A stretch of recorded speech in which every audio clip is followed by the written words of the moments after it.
Alright, people. Welcome back. Welcome back. I see no one's in the chat yet. That's fine. That's fine.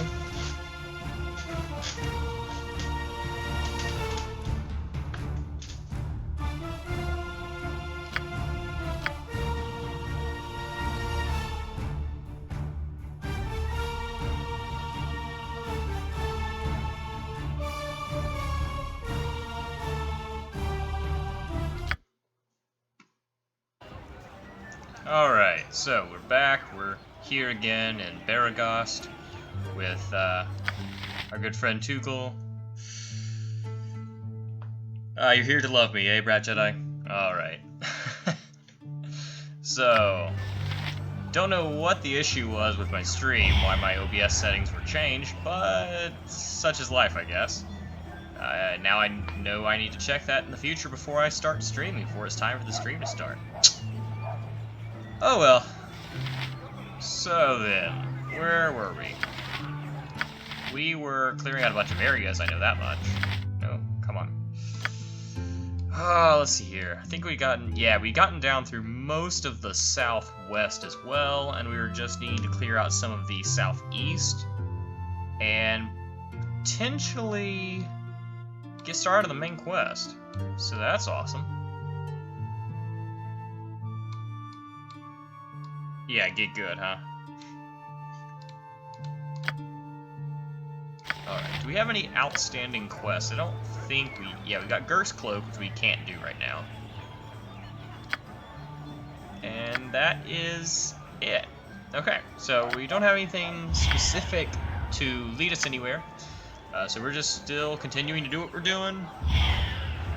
I shall attend to it in a trice. Going around and checking out different places. So let's see here. Let's head down here. I don't know which area this is. You have been waylaid by enemies and must defend apparently it doesn't matter because it's the area where I get attacked by these guys.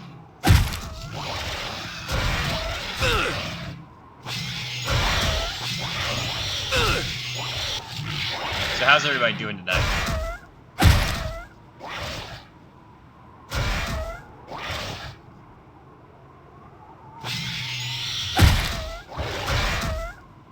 It shall be as you wish. Sleepy? Yeah, I feel that. Class is just ended today, so have a big last two finals. I shall attend to it in a trice. Until fall.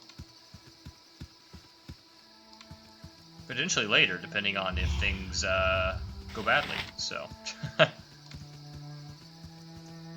what's got you so sleepy?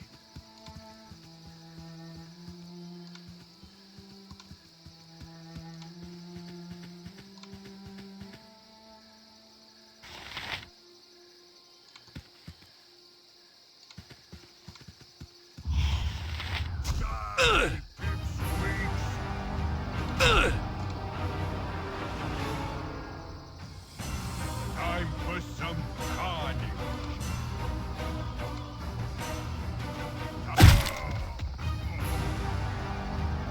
Ah, sleeping all day will do it, yes.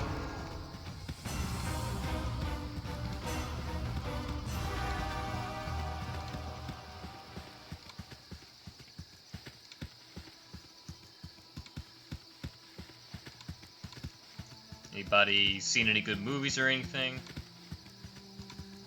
I know I watched How to Train Your Dragon 3 this afternoon. That was quite good. I mean, I expected nothing less. The first two are some of my top animated movies of all time. But this one wasn't as good. It was still good, it just wasn't as good. So here we've got a random dwarf who, in an attempt to just kind of get us to go away, tells us to go kill some ogres to the south. She clearly has very little faith in our abilities, but let's go do it. That's just a bunch of ogres, right? We can do it. Me will crush you to goo. Woo! One shot an ogre. I mean, it was a crit, but still. Oh, you watched Sonic by completely legal means, huh? Yeah, I've heard it's really good. I would like to see it at some point. And that's saying something, considering I don't actually like Sonic. Alright, let's not get skewered by the Hobgoblin Elite, though. Ow, that hurt. Yay for the self-heal. And then we got a hit on him, too. Excellent. He will crush you. Crush you too. He will smash your face. He will crush you. Crush you too. He will crush you. Crush you. Let me know if the audio gets a little too loud. I just turned it up a touch because it seemed quiet. I'm trying to remember what I had it set last stream. I think it was set at this, but who knows.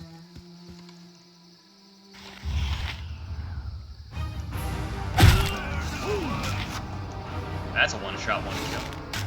Spare no one. That was actually another crit. It did 42 damage. Good grief.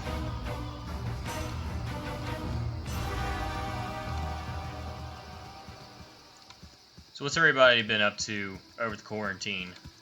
Quarantine? Quarantine. There's a U in there, Ted. Or, Karen.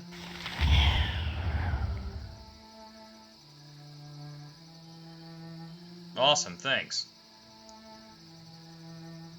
Is that you from school, Hellhound?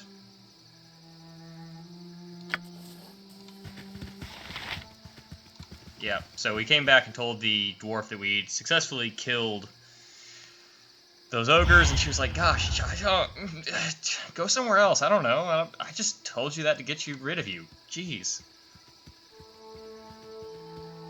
Well, good to have you here, Hellhound. I appreciate you coming out. And yeah, nice. Bright Jedi. Yeah, I missed the last couple days of playing. I don't know. I wasn't in the mood. And then today I played a little bit, but I think I didn't have enough time in between school and the movie and the stream to really get into it very much, so I just didn't do much today. That is certainly an interesting way to go about things, right, Jedi?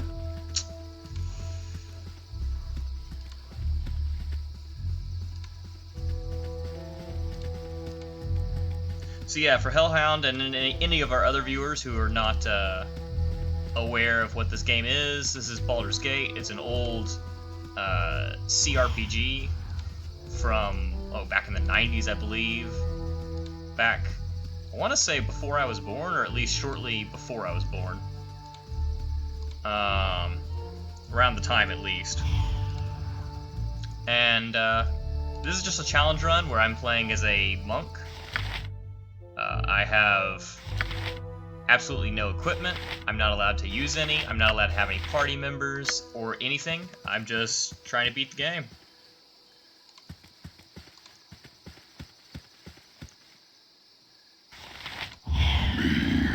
Hungry.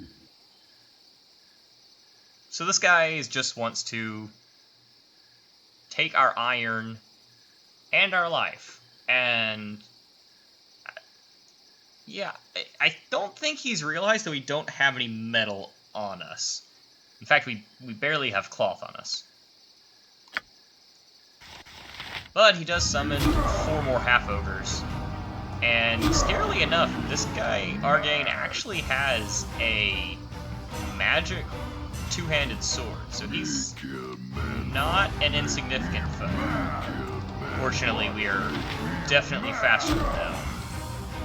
And if they can't hit us, well, they can't hurt us.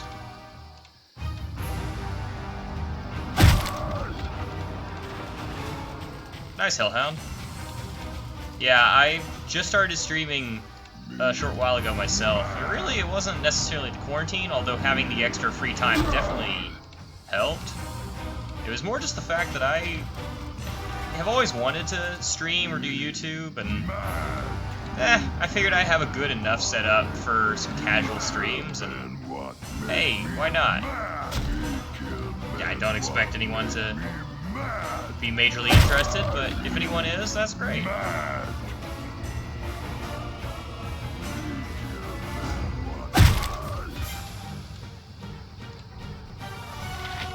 Oh wow, Argane's the only one that's actually left.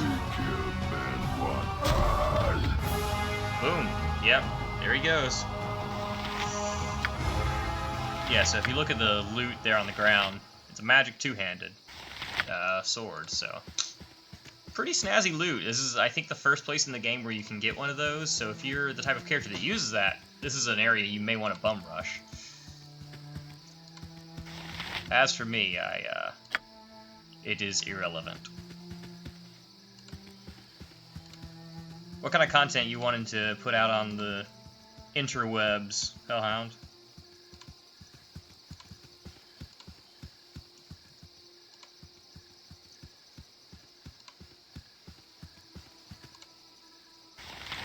Let's give them a right thrashing.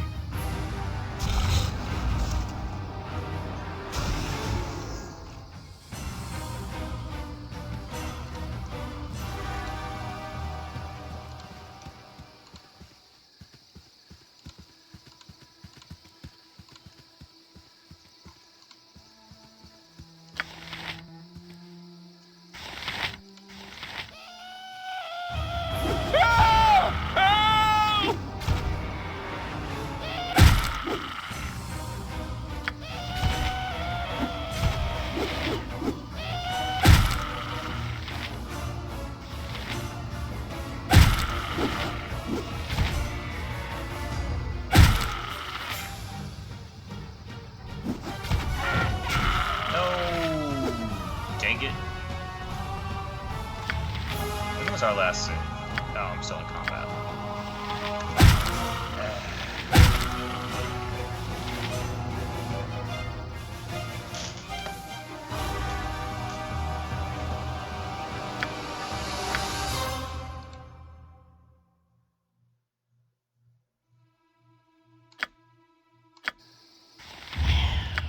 I'm gonna make a quick save here and see if this save is after Argane. Yeah, this was actually shortly. You have but to ask. Okay, cool, I didn't realize I saved right here. So I just want to retry this in an attempt to actually kill these guys before they kill the cow. The quest reward's nothing significant, but it is actually something that has some value to us. I'm just saying something considering we don't get anything, any equipment or anything. Oh yeah, this is going much better. I don't know how we failed the first time. I think we just got really unlucky with our attacks. There we go, we saved the cow. Well, thanks for saving Arabelle here. Ever since them Zvarts and their kobold kin swarmed the mines at Nashville, they've been making attacks like that more and more often. If someone like yourself could get to the bottom of that, all of us trying to make an honest living out here sure would be grateful. Yeah, so we get a little experience, and our reputation actually increases for completing that quest, which is the thing that has some value to us. Not a great deal, but there are some quest rewards that are increased if our reputation is high enough.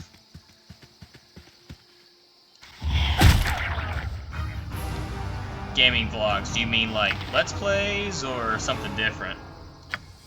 And if you mean Neverwinter Nights, yeah, this is very much like Neverwinter Nights because it's made by the same people, actually. Or if you mean Neverwinter is in the MMO, set in the same universe, so. Yeah, mate.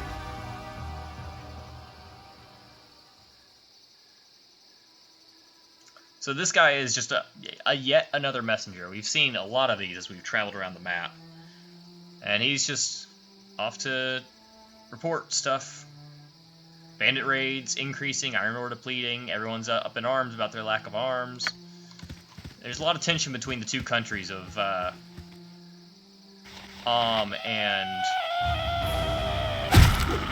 shoot, who is it? The Sword Coast? I don't remember what the governing body of this region is. It's not the Sword Coast, that's the name of the region, but the Baldur's Gate officials? I don't know.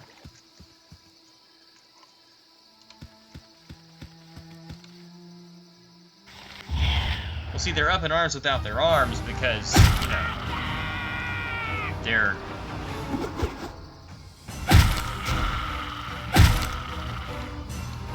using other people's. There you go. I don't actually know about Jedi.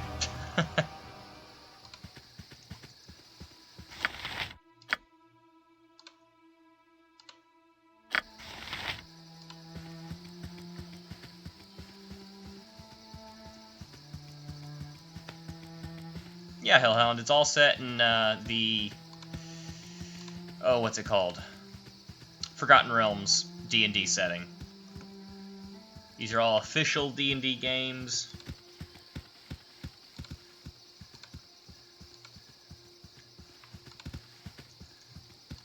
Yeah, if you know anything about the D&D novels, you've probably heard of Drizzt Do'Urden, the Dark Elf. And we actually met him earlier in this playthrough. He had a cameo.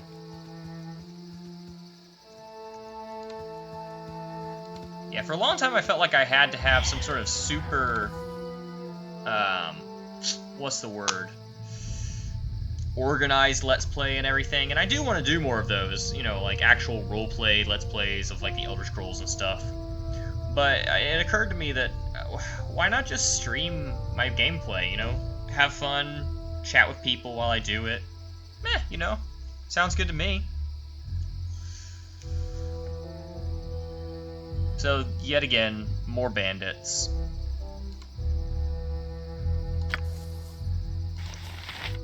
You've got something coming, pal. Just you wait.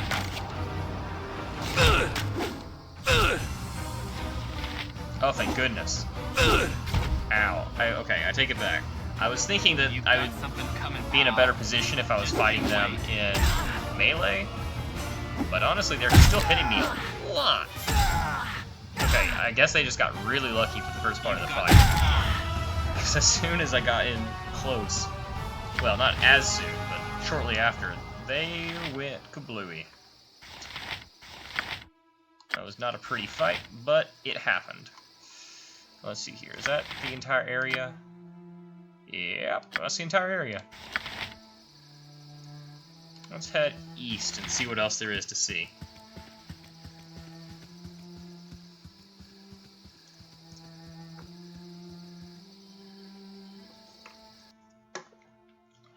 Ah, Firewine Bridge.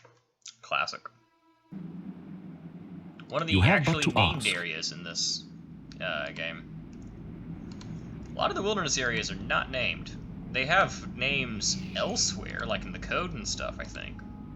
And you'll sometimes hear me refer to them as those names that I've heard them called by.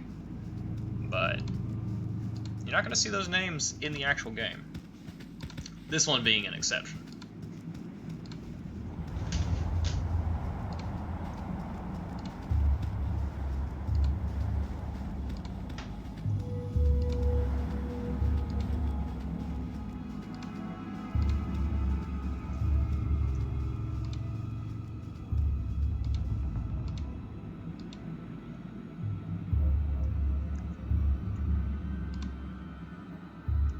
And I apologize for the excruciating speed of gameplay here.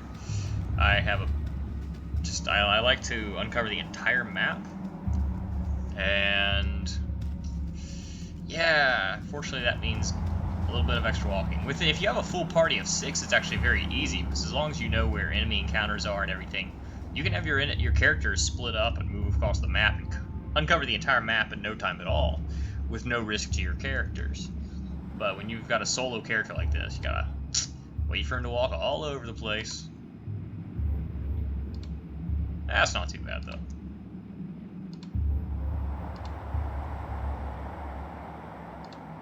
So this is an interesting guy right here. And we're actually playing, essentially, a monk that worships the same god as this guy. Hi, friend. Oh there. I am Benton, most devout follower of the great, broken Ilmater. I wonder if any of you follow the path of the crying god. Of course. Not one among our party would think of venerating any but the great god Ilmater. Why, I am so pleased to have met such a group. I am giddy with joy. I think I'll have to administer some self-flagellation just to calm myself down. I would stick around to swap stories, but you know how it is. So many to converse, so little time. Yeah, Priest of Ilmater come in 2 flavors. Either they are good people who basically deny themselves the pleasures of life and spend that time and that energy benefiting others, healing the wounded, helping the poor, that sort of thing.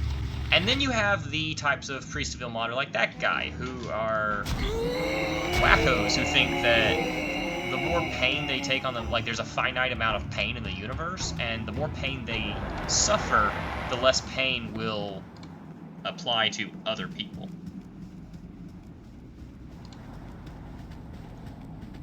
Our character is, I mean, this is not a role-play playthrough in the traditional sense, unlike some of the ones I've done, but this is, you know, I do have a little bit of concept for this character, and he is a Priest of Ilmater. It's why he has denied himself using worldly possessions such as, you know, equipment. I can't remember if we encounter more Priests of Ilmater or anything like that later on. This guy right here is very interesting. You know, I'll talk to him. I wasn't going to talk to him because he just gives flavor text, but I'll talk to him. Hello there. So he's a poet and a bard and has a tale of heroes and villains that have come and gone amidst these stones since that prosperous time. These ruins that we're at right now used to be phenomenal fortress, I believe. And for the sake of the stream, sure, it would be a fine time to hear your tale. Sing on, young bard. So, the Knights of Days Hence.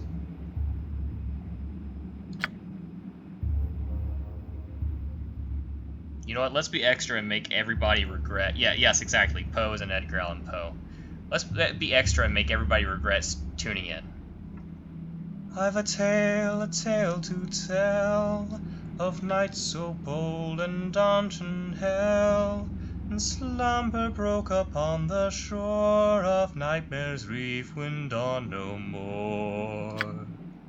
A story true of courage lack, and footing lost on virtue's track, and trailing far but near to fear, a vengeance scream through night to hear.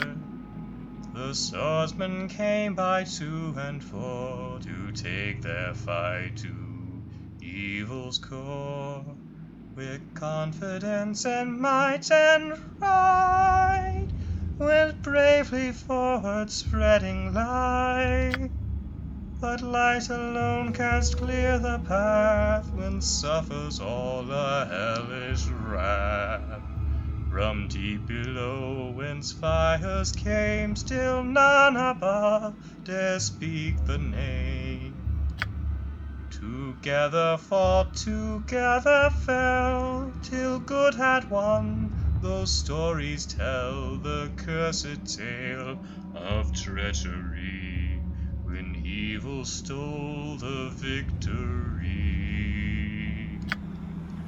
Heroes bold betrayed behind, from friend made foe with gold in mind, to take and plunder riches won. 'Twas evil new, though old undone. In glory slept the hero knights, but knife to throat did snuff the lights.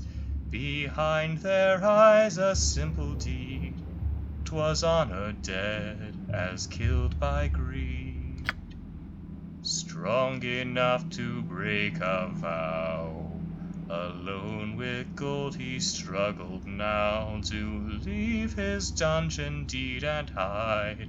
Alone he fell, alone he died. Widows weep and orphans cry, and bards oft sing as maidens sigh, for want of heroes lost below, that haunt in sleep with ghostly glow. On God the guard eternal stand, though neither sea nor since the land. Before their eyes, beyond their age, they wait with unbelieving rage. When one for all turns all for one, the injured souls take solace none. In death's release, so stand they will, till honor's need someone dost fill. Together enter, together fall, 'tis as the vow agreed by all, and all must stand and wait in time for one that ran to face the crime. I have not been, but have been told of knights of days gone past, so bold to warrant heartfelt prayers from thee, that rogue's return might set them free. An interesting piece, young bard. Is there any truth behind it? Ah, but there is some truth in everything, is there not? I cannot attest to the validity of the tale itself, as I have only culled from hearsay. I only know for certain that it makes for good patronage when I pass my hat. It strikes a chord with many, it does.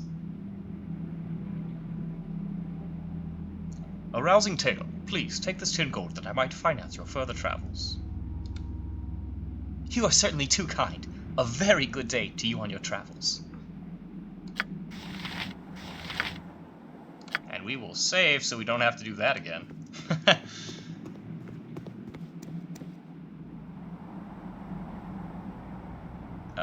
Appreciate the compliments. And whatever that one face is.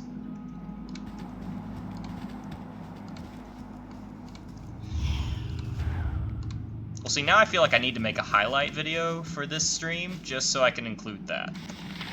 Although, you know, for all I know, y'all will think that is not a highlight. Yeah, no, I'm not about to turn this into a singing stream. One is plenty. How did that kobold get behind me? We just came in that direction.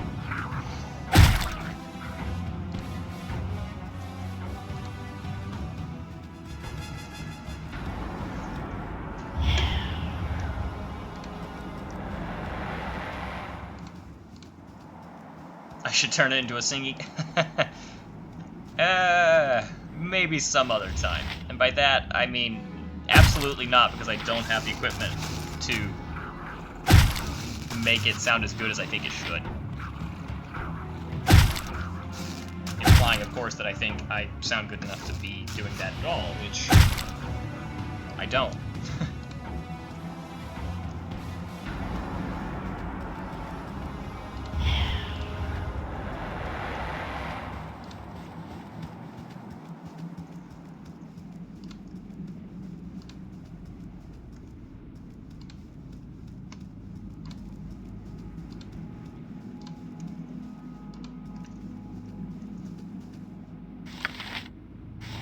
So this guy's fun. Yes? He calls himself the Sword Coast's most skilled swordsman.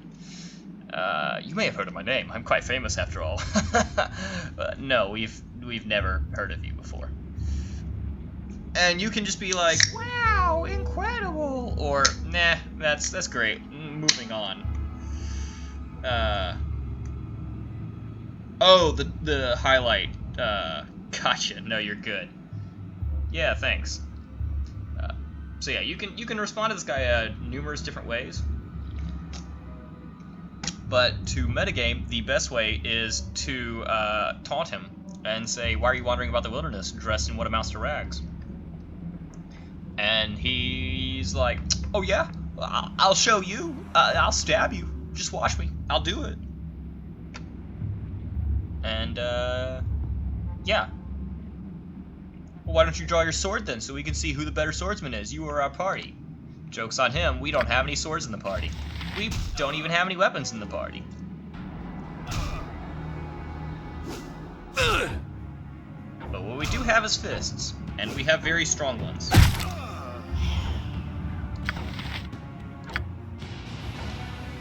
I mean, I'm pretty sure ganking, unless you're a Supernatural fan, ganking involves attacking someone when they're AFK. or otherwise unable to respond. So I wouldn't call it ganking, but I will definitely punch him in the face until he dies.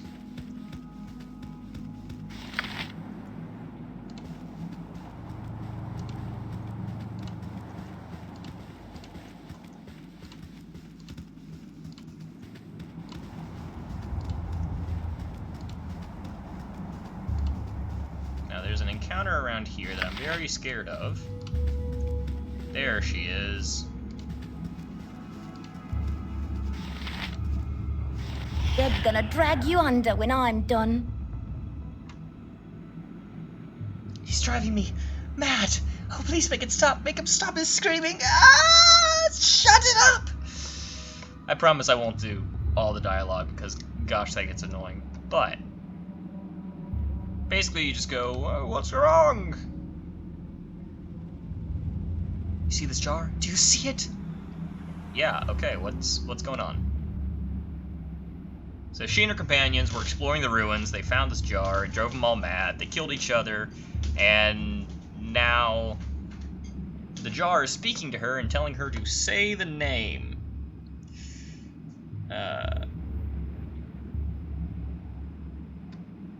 Its name, specifically. And we're not going to do that. We're going to try and help her. And she says, no. And we go, no, just give us the jar, it's cool. She goes, no. And you're like, give it. Come on, crazy wench.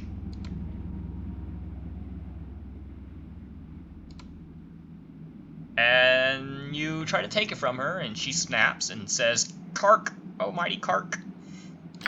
And this guy appears, and that is an ogre mage.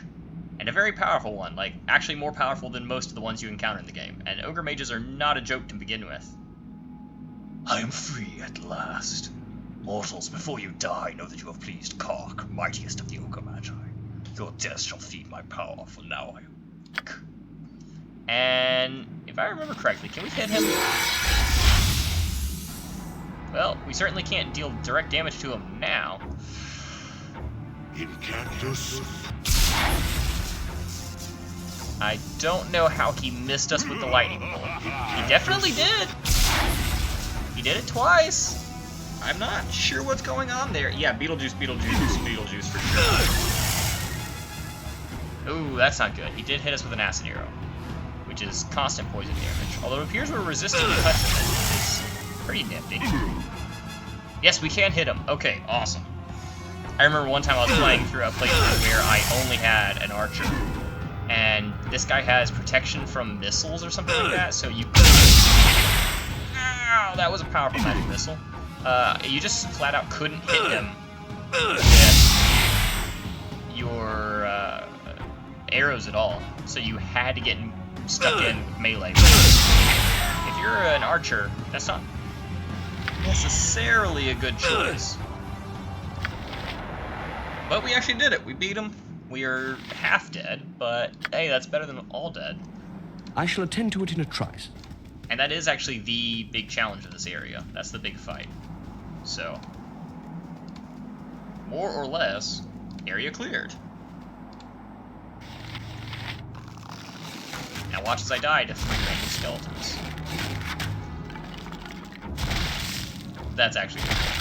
Skeletons are normally kind of threatening in these playthroughs because they use ranged attacks, which ranged attacks are really strong.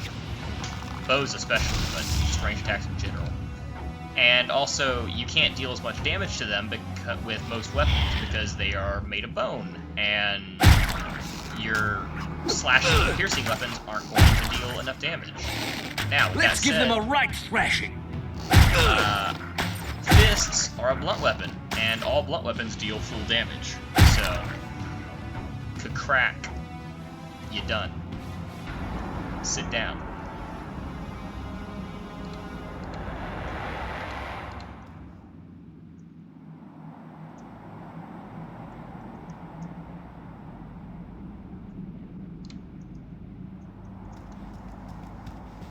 Totally forgot that this big shadowy area right here, we search it by going all the way down to here.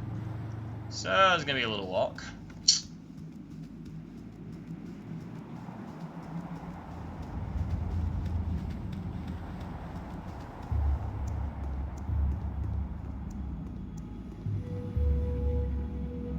Oh, Hellhound, thank you for the follow. I appreciate that.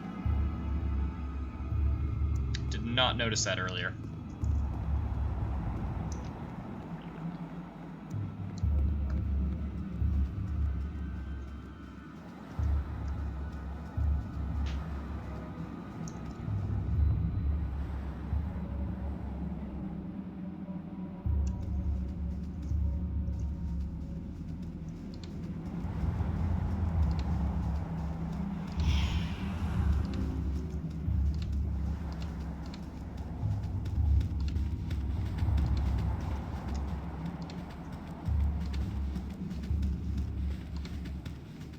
I don't even remember if there's anything down here. I just want to get the darkness, the fog of war gone.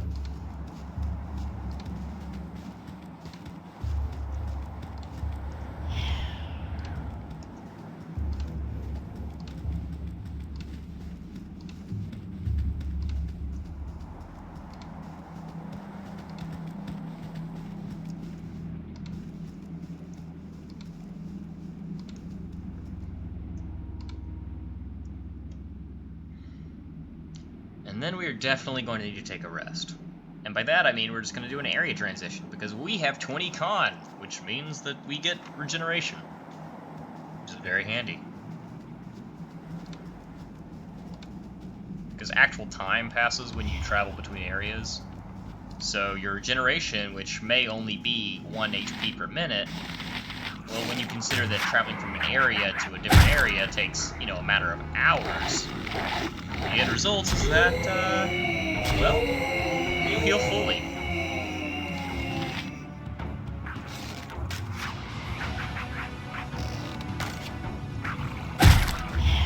Good gosh. There's something very satisfying about the sound of chunking an opponent, which is what that attack is called when you hit them so hard that they explode. It's called chunking, and it's a very satisfying sound they attach to it.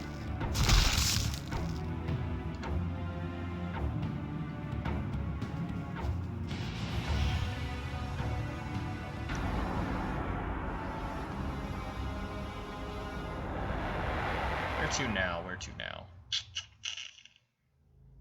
It shall be as you wish. No, come on. Can I travel? It shall yes, be as you I can wish. go down from here. So we shall do that. Oh, there's a kobold. I don't care. They're like 7 XP each. They're not even worth punching.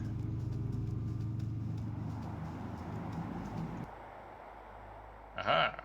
I thought there'd be another area. Let's actually... I think there's another area to the north, too. So let's go... You have but to ask. Unlock that. Because once we unlock it, like once we've quote-unquote found it on the map, we can fast travel there from... Well, I call it fast traveling. We can travel there from anywhere on the map. On the travel map, not the in-area map, obviously.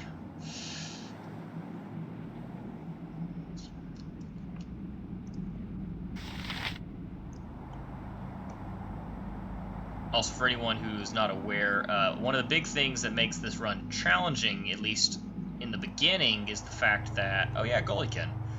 Is the fact that we do not have access to magic weapons, because we only have our fists. So what are we supposed to do? Yeah, that kobold one-shot would have been a lot of fun. Absolutely. But yeah, what was I saying? Right, magic fists. We can get magic fists. We can do magical damage with our fists, but the problem is we have to get to level 9. And funnily enough, level 9 is actually not a level you can get to in this game normally. You have but to ask. You have to use an XP uncapper. So basically in this game, there's a... Oh, shoot.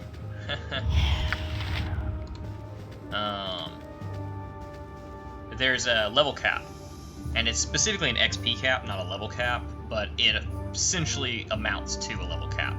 Although since the classes in this game level up at different rates, it means that the level cap is different for each class.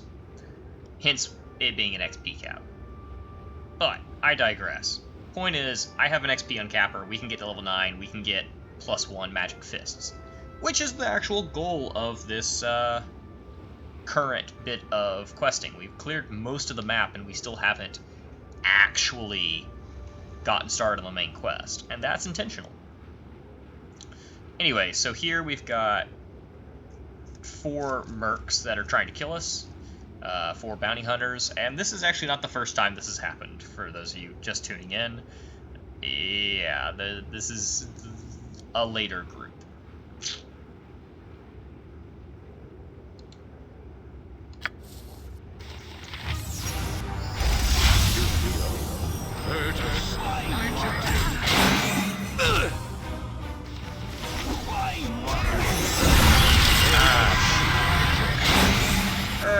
We might be in trouble, but we also might be fine.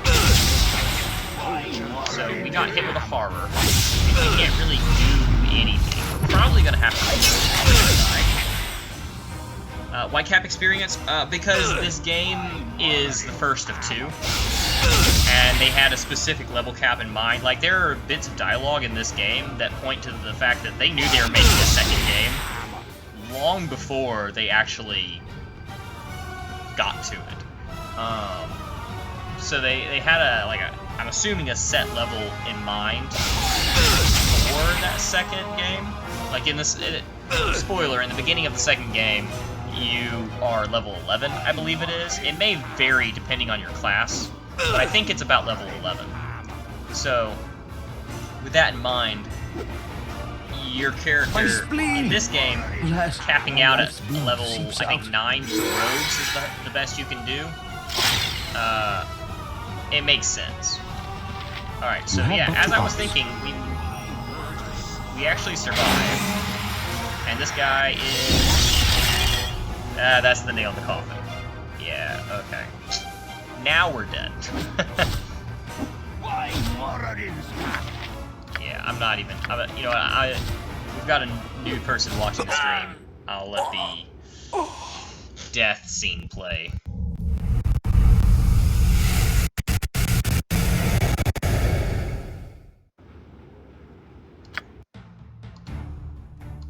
That's why I quick saved before I saw these guys, because they are not a joke.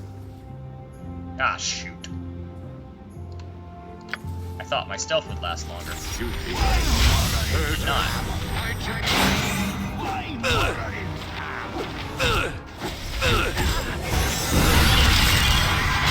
I'm just reloading until we don't get horrored. You have but to ask. Okay. Stealth successfully.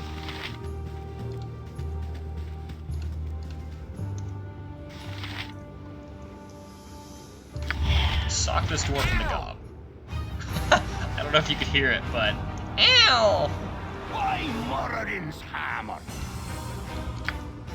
Whoa, I don't know what happened there. I don't know why it threw me to the top of the map, but it did. Okay. Here we go. Now this is going much better. We just sneak attacked the dwarf, killed him. Whoa. Please do not attack somebody besides the priest. Stupid auto-targeting, I swear.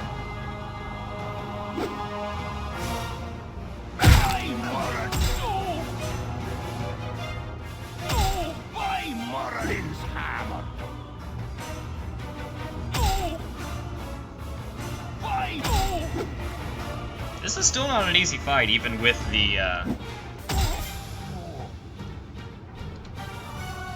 even with taking out the wizard before he could do anything. Which, you know, if this was a role-played playthrough, yeah, that wouldn't fly. That wouldn't make any sense. But this is not, so...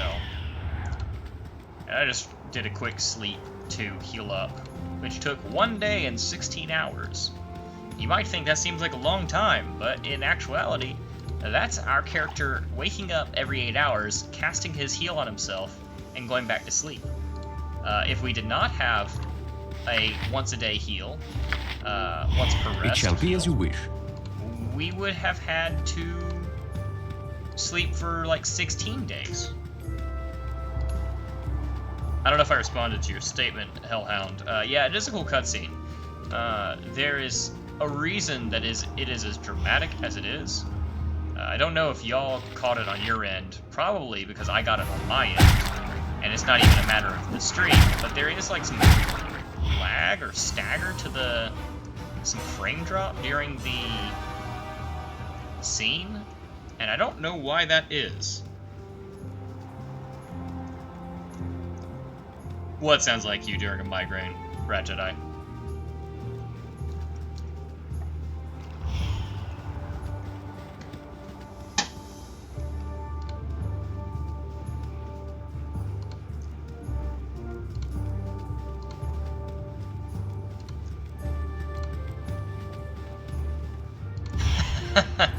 Yes. Sounds about right. I know that pain.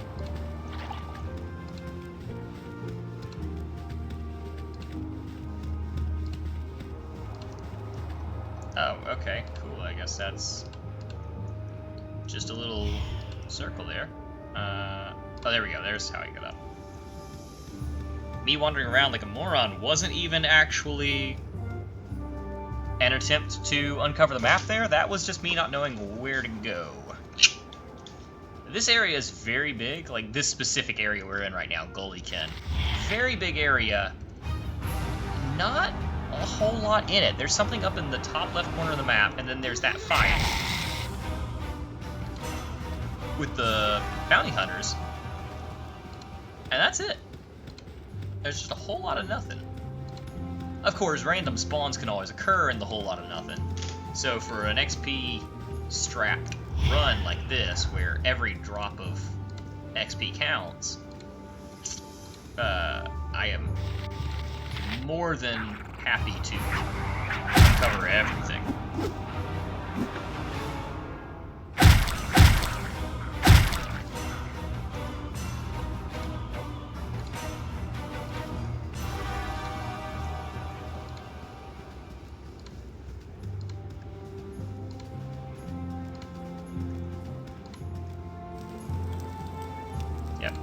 So here's Gullykin. It's a little halfling village, actually. Well met, traveler. Gandalar Luckyfoot at your disposal. To what does our little village owe the pleasure of your visit?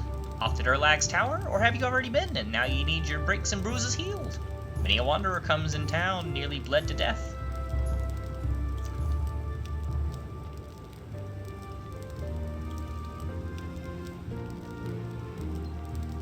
So we're just going to say we would rather explore his lovely little village.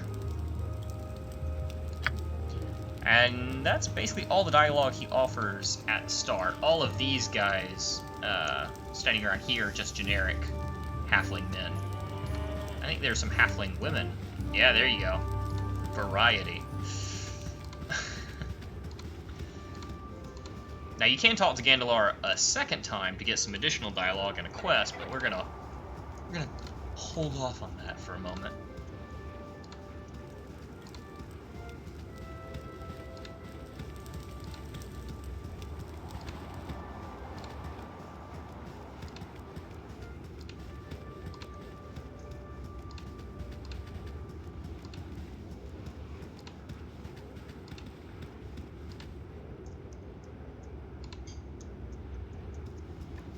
So in a normal playthrough, there's not really a whole lot to do in this village. You could raid it for some supplies, but there's really not a whole lot here. But of course for us, we don't even really have a reason to raid it. The only thing we could actually raid is there is a single book in one of these houses, and I don't even know which one. I'm not going to bother trying to find it. There's a single book. I think it's called the Unicorn Run. And you need it for a quest. And while we're not allowed to pick up items, that's for those of you who have been wondering why we haven't at least picked up stuff to use for money, we can't pick up items. We can only pick up quest items. That's it. It's part of the poverty run aspect. Let's give them a right thrashing.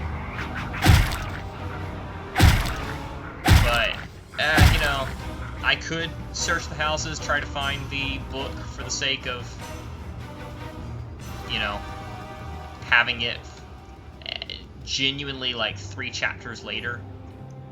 And I mean, this is, you can see how many quests we've completed in chapter 1 alone. Now, to be fair, this is supposed to be spread across several chapters, but even so, I mean, I'm getting a lot done early on, but we'd be picking this book up to use much later, and I don't feel like trying to ransack these poor halflings' houses. If I might pull on your coattail a moment more, I have a proposition for you. It's usually nature quiet by the Firewine ruins, even with its violent bygone. Those who died and did not sleep have mostly found their rest over time. It's a live threat that comes now, with a band of kobolds that moved in. Perhaps we could prevail upon you to rid us of this menace, and in return, a gift from us you shall receive. Keep whatever you find as well. Have you no brave halflings up to the task? It cannot be so. We've a number of hardy tunnel rats, but they're off hunting with a band of goblin stickers and not due back for a time or two. It's better if the creatures in the ruin are expelled before they dig in tight and deep. Help us, will you?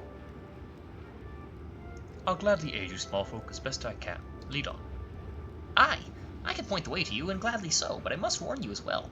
There be many an odd thing that roam through here, and I hear tell they be a touch more organized than your normal critters. But I hear many things. Just go to the basement of the winery. There you will find a secret door.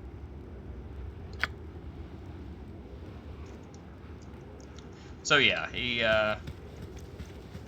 he tells you go to the winery, which is right here, and you can do that, and you can go into the Firewine ruins through the winery. I shall attend to it in a trice. Is this, wait, is it that, or I can never remember if there's actually a door or if it's just this staircase. It shall be as you wish. Wait, no, I think there's a door that my character isn't finding. Awkwardly. There we go. Yeah, there's this door right here. But you can open it up and you can go in and... Oh, look at that. You're in the ruins. It shall be as you wish. But... It shall be as you wish. That's the numbskull exit. It shall be as you The wish. smart thing to do is to go right to where the You have but to ask. the kobolds are getting into the village. You have but to ask. Because we smell a traitor. You have but to You're ask. rather outlandish folk to be wandering round here. What in the nine hells are you doing in my burrow home? I don't know why you're here, but any assumptions you might have about halfling hospitality do not apply to me. When an intruder breaks into my home, I kill him. Sort of smells like kobold in your little hole. I wonder why that is. I thought halflings hated kobolds. Oh no, you've found me out. Yes, I'm the one who's been letting the kobolds into our quaint little town. It's just too bad that you won't be allowed to tell anyone about it. This guy has, like, a short sword and leather armor. Does he really think he's gonna beat a level 8 monk? Really? Yeah. I don't think so.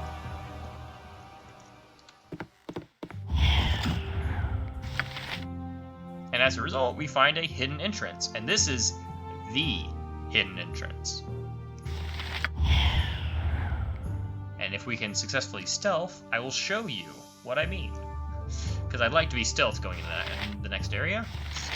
It's a little on the dangerous side. There we go. And yes, there is an ogre mage. So he is actually the one in charge of the kobolds trying to kill people. And we're gonna beat his butt.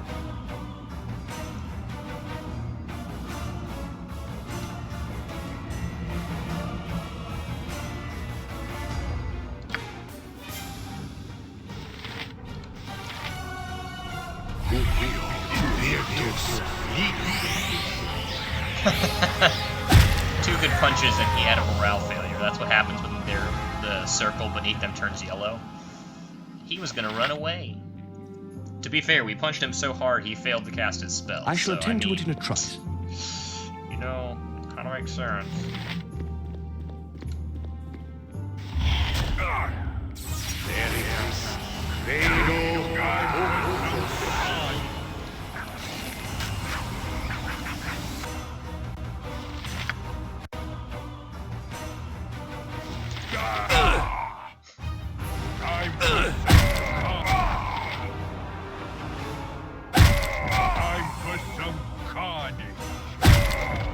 Woohoo!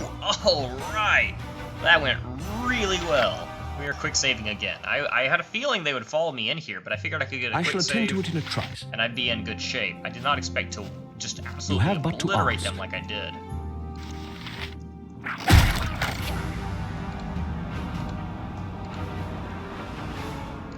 Time for some carnage.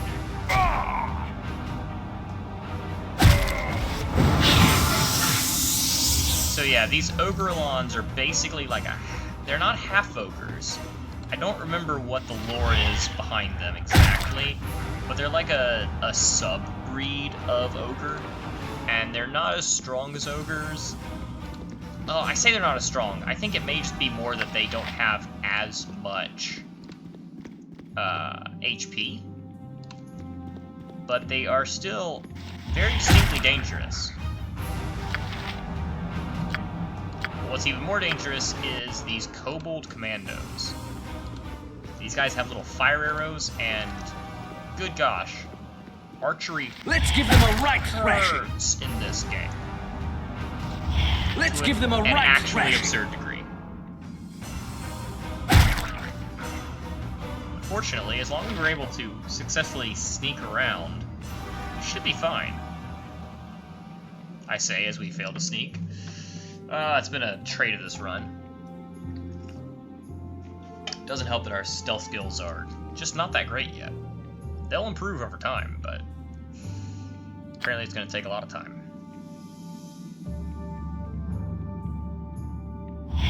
There we are.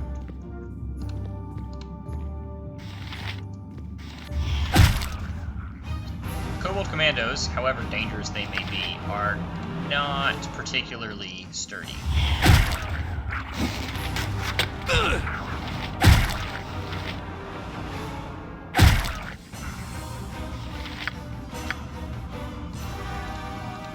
These ruins are very much a quick save often kind of place. Not only can you get into situations like this one, where these kobolds hit like absolute trucks, and this is actually very easy by comparison, because I only have one person in my party. I only had a couple spawn in there.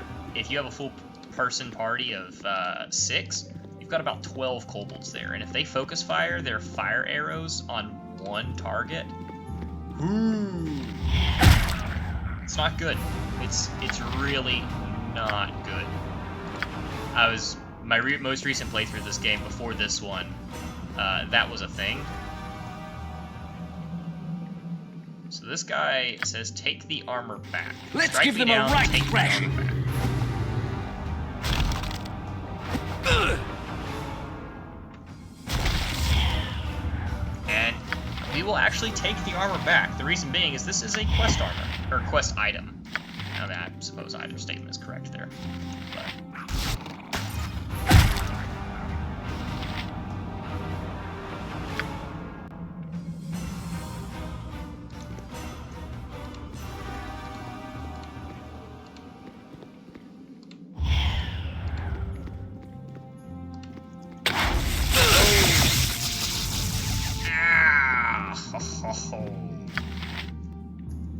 and that's what I mean about this area being a death trap. There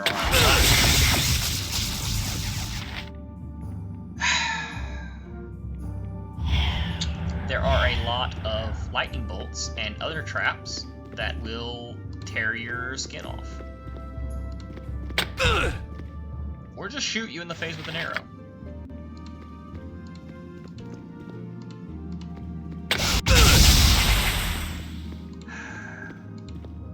And of course, we don't have anything we can do about these traps. Our character does not have any sort of trap finding or trap disarming ability. Well, actually, no, that's not true. We have find traps. Unfortunately, our find trap skill is 10, and it's a percentile, so it's 10% chance to find traps. And yeah, that's not a great chance. So here are a bunch of ghostly knights.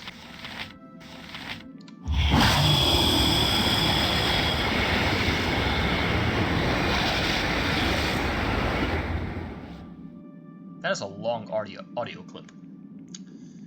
So it was, so it is. Together enter, together fall. Brother traitor completes the one. Together free. So we killed that skeleton, took his armor and brought it back here, and the ghost knights said this line and then disappeared. For those of you who were listening to that song I sang that Poe the Bard wrote, he's actually talking about these knights. Basically, these ruins used to be a great stronghold, and a bunch of evildoers came and besieged it, and these knights bravely held the line, and were doing a really good job until they were betrayed by that skeleton, who was obviously not a skeleton at that point. So, it was one of their fellow knights, and he betrayed them. They all died, or I believe they all died. And here you are, basically, he repents of his actions, and oh, son of a gun. And he gives you his armor. I mean, you have to take it from a literally dead corpse. But you take it off of him, and you bring it to the knights, and they're all able to rest in peace.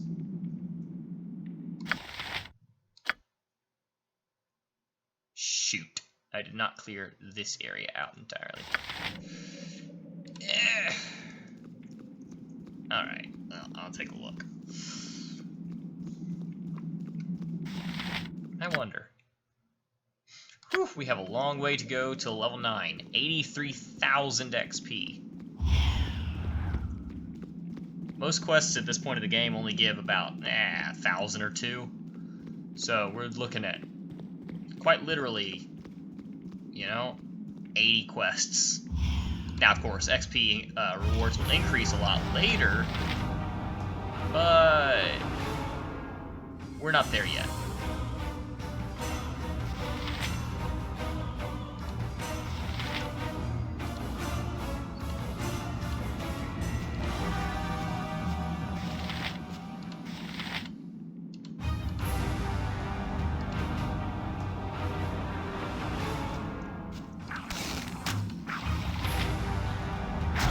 That was an obnoxious little chase.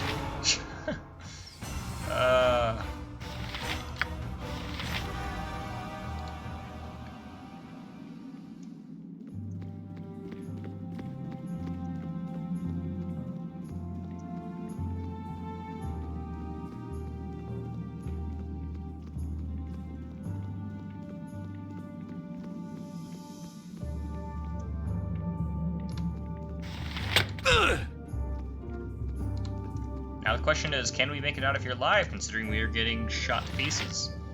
And the answer is, I think we'll be good. We're almost there. We are getting shot a lot, though. Yeah, we made it.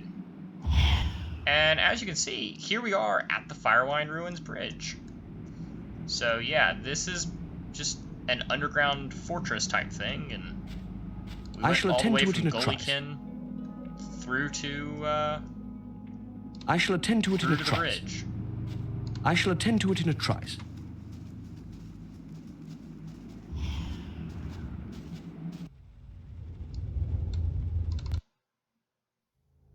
You have been waylaid by enemies and must defend yourself.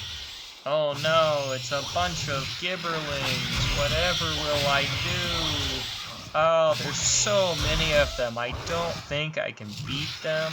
They're such ferocious beasts. Oh no, they're just terrifying. Ah, please, no. I shall attend to it in a trice. Oh no, there's one more. Ah, I don't think I can beat one more. Oh, yes I can. Oh no, there's one more. Okay, this bit's getting old. This bit's been old. Yeah, Gibberling's not very challenging. It shall be as you wish. Gotta love that regeneration. We have made it back to the village, and yeah, we're almost full health.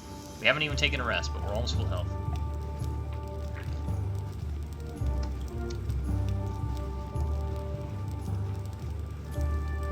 Is that like a say what kind of face, Hellhound? I can't.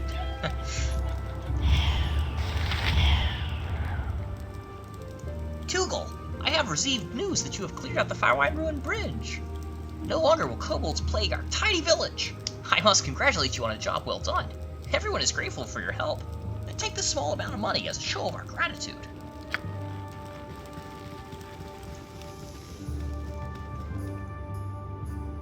Yeah. I actually forgot that we didn't get XP for completing that quest. I'm disappointed now. I'm completely honest, I'm disappointed. Bro, bruhface. I've never seen these reaction images you're using ever, so you'll have to forgive me for my ignorance. I'm actually, despite being on Twitch right now, I've almost never watched a stream. You have but to ask. I'm a YouTube guy. If I watch streams, it's usually after they've been uploaded on YouTube. The VOD's been uploaded on YouTube. But yeah, I was hoping to get XP from Gandalar's quest. But nope, just money, which is not entirely useless. I mean, there are certain places where money is good to have, like for quests and things. And we can't pick up money, so it's nice to get it one way or another, but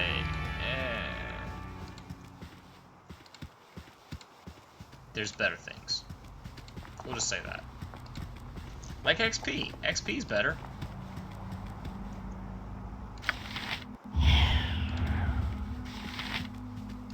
Alright, so I'm not even gonna, play here. I'm just going to start beating these chicks up. Because there are more bounty hunters here to kill us.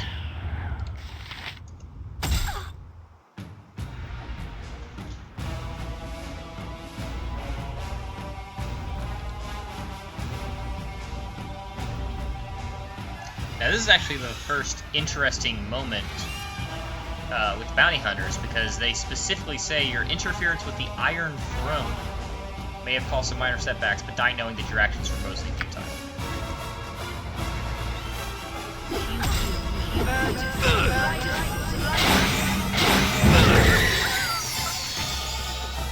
Oh, jeez. Well, we killed one of them at least, but unfortunately I believe it's Feeble Mind that we got hit with.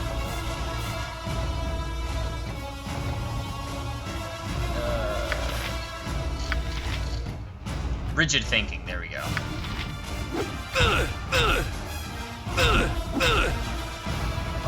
Which doesn't mean we won't strike back. Interestingly, yeah, I mean, there we go. We can't control our character, but we did just take out one of the enemy. Which is why this is a whole lot better than horror. Now, if we were to not critical miss, that would be even better. But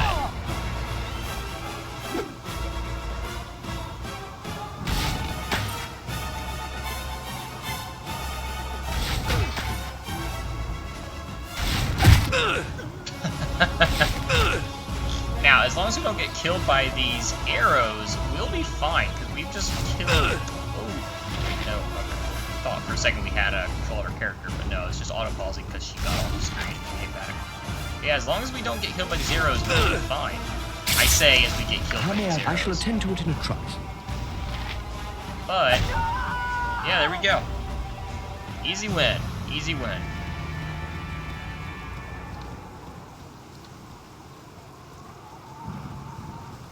I say with us at half health. No, actually below half health.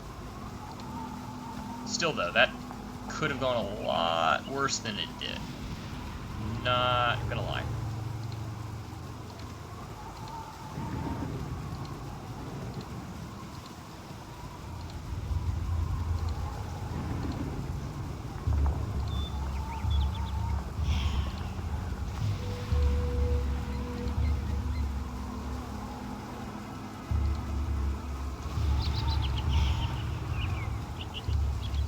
So if I remember correctly, this area doesn't have a whole lot else going on. It's mainly just... No, don't leave the area. It's mainly just that fight. I think there may be a couple other things that I'm forgetting. I mean, I'm sure there are. But those are the primary... That's the primary attraction.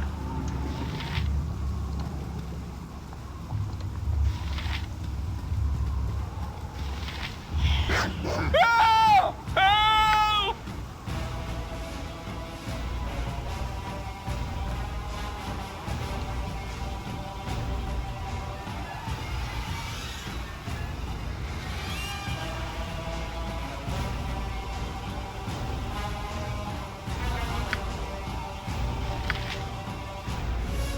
So yeah, this guy is... He's a grave robber. And he got a mummy's curse type thing going on. Stole a dagger, and he gave it back to us, or he gave it to us so he could return it. So that the mummy's curse type thing stops trying to kill him.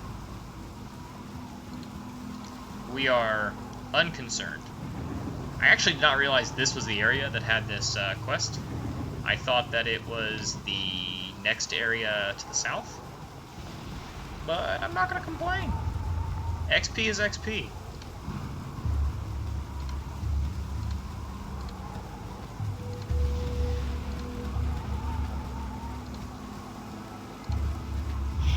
Of course, dear Hintold, the thief, we will never see him again. He has run off into the nothing. Into the ether.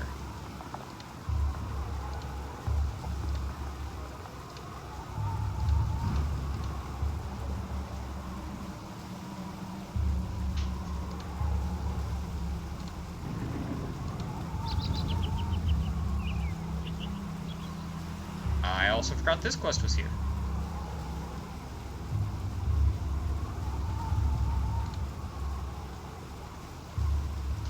So this guy is a wizard who has created a spell that allows him to control any gelatinous creature. Slimes, jellies, oozes, etc.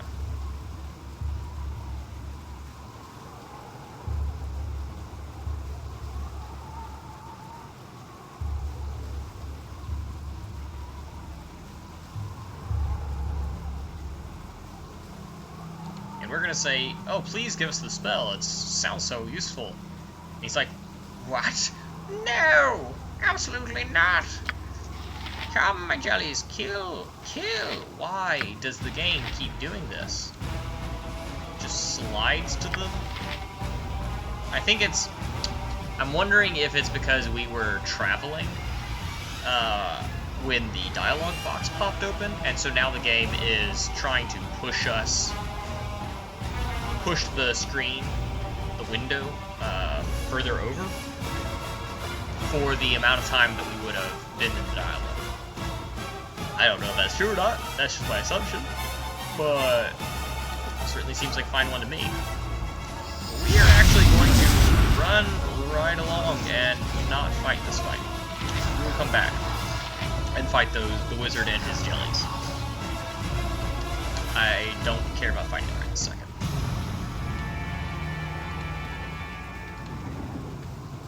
Didn't ask for the fight, didn't want the fight.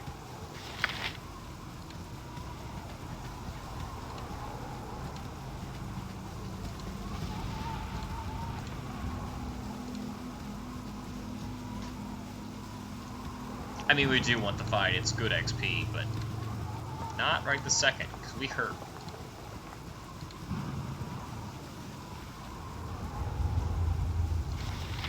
Better to clear out the rest of the area, and then we can go back after his, I believe, mirror image was what he was casting, after his mirror image is gone.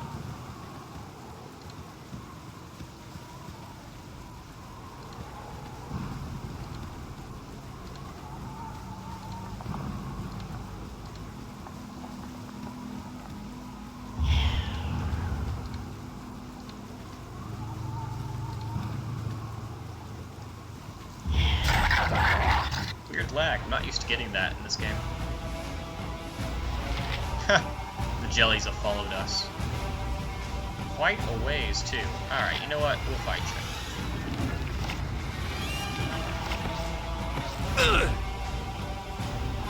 Oh, no, we can't hit them.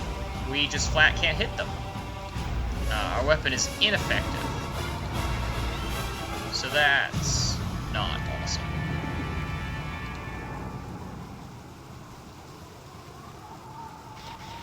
In cactus, pulka. That was certainly a lightning bolt we just got hit with. Didn't save him, but definitely hurt. So yeah, if I remember correctly, the problem with the jellies is that we can't hit them unless we have a magic weapon. And, well, we don't. Our fists aren't magical yet, so we just have to run away from the jellies. It's unfortunate, but that's the way it goes.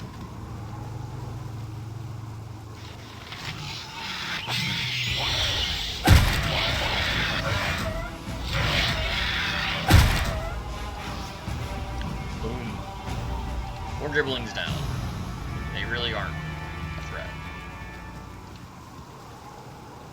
Oh, I bet I know why we're getting lag. It's because, well, on top of the fact I'm streaming, it's because the jellies are hunting me. The jellies have just been following me this whole time, and as a result, well, they're slowing the game down because the game's having to process their movement in addition to mine on the map.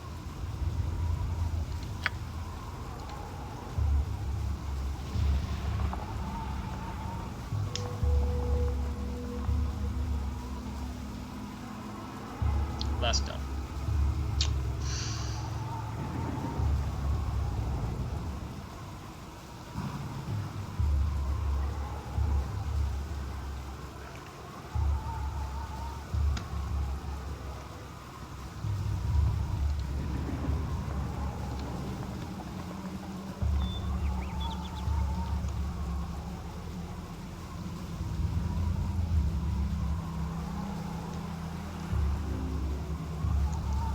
I think the nearest cave, because there are several caves here. In this area, that is. This is one that we can't go into. Spoilers, we can find the other side of it later. And come out of it, but not go in it. Down here's the next one. And these aren't marked on your map, by the way, so you can't... You just have to find these. Well, that was easy. It shall be as you wish. One punch! I shall attend to it in a trice. I'll be glad when we leave this area and no longer have to deal with these jellies slowing the game down. I will be completely honest.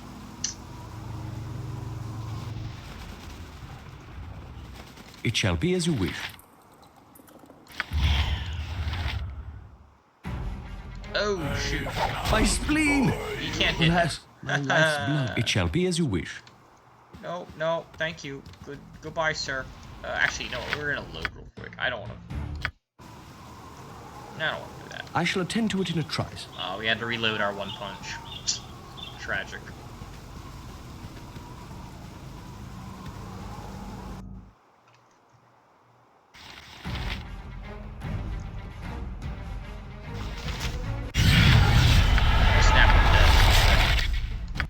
Not one punch that guy this time.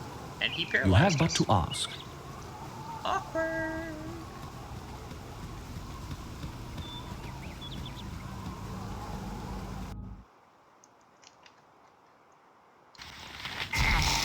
There we go. That's better. It shall be as you wish. It shall be as you wish.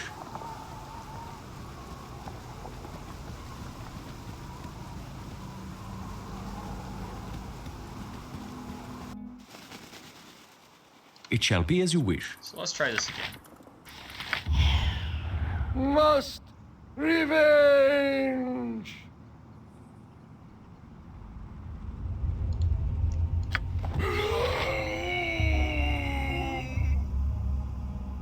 honest, I didn't expect him to die like that.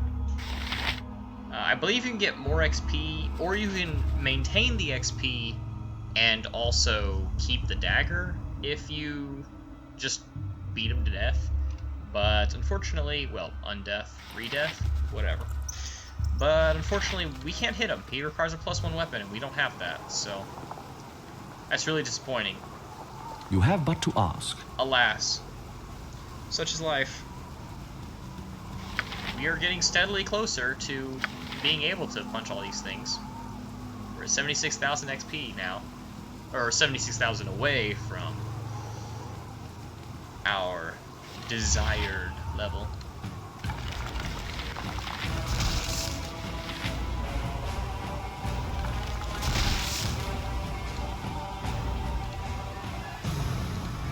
Where'd that skeleton go? Come back here. There we go. It appears reloading has, I don't know, despawned the jellies or something. Ooh, this could suck. If we're not lucky here, this could really suck. It shall be as you wish. You have but to ask. I'm actually going to kite a little bit on these guys, because these guys can stun me. Dude, oh, that's not great either. Seeps out. That's not ideal either. Okay, so we got diseased. Oh no, we're nauseated. That's actually so much better. Okay. Nauseated is just like a negative to our attack, I believe, and probably our defense. Actually being diseased means we're going to lose HP.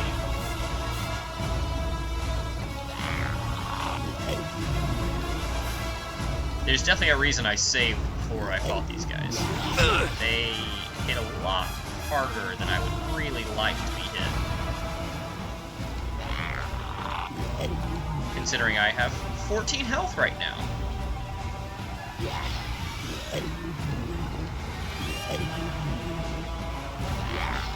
Unfortunately, my kiting is not the best.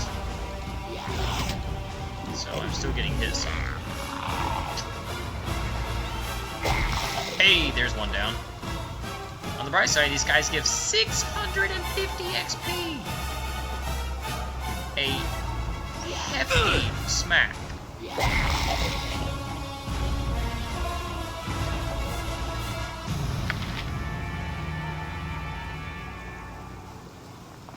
With that, the area is clear, so we can leave here and get some health back.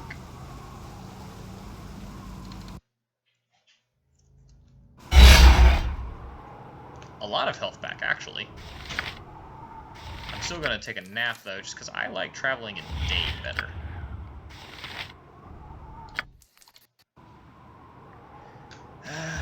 Gibberlings.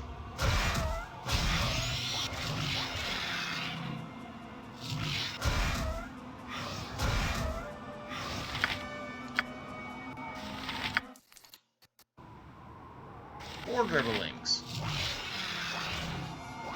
Whatever. It's like 100 XP. Oh no, it's more than that. It's 140 XP for the bunch of them.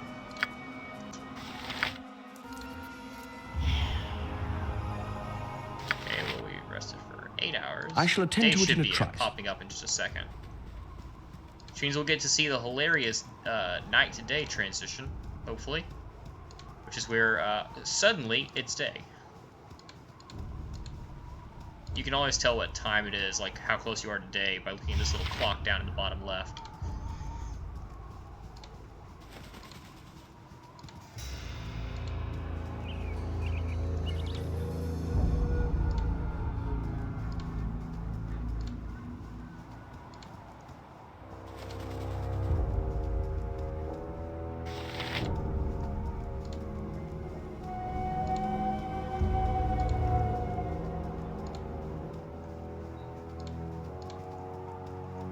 Now, as far as I remember, and I keep remembering things wrong, so take it with a grain of salt.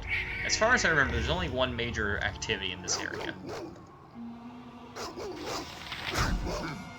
There's a couple little minor things, but there's only one major thing, and it's not a fight, actually.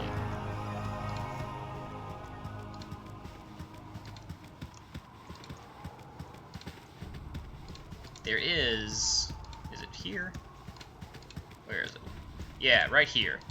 Hidden in the wall, which you've got the ability to highlight interactable objects and containers and stuff with the tab key, but there's no way you would realize just walking around the area that that's actually a thing you can interact with. It is just a nook in the rock, a crack in the rock, and it has a couple of gems, one of which is very valuable. The Star Sapphire is, I believe, worth 1,000 gold pieces. But more importantly, and yes, more importantly than 1,000 gold pieces, is this ring. There are not a significant number of valuable magical rings in this game, and that one is actually one of the really good ones. It is a 50% fire resistance ring, which, with Fireball being one of the more dangerous spells at this point in the game, or in this game, it's a very handy ring to have. Now, it's of limited use for us, because obviously we can't equip items, and it's not even a quest item, so we can't do anything with it. We just have to leave it there in the rock. But it is an interesting thing to note.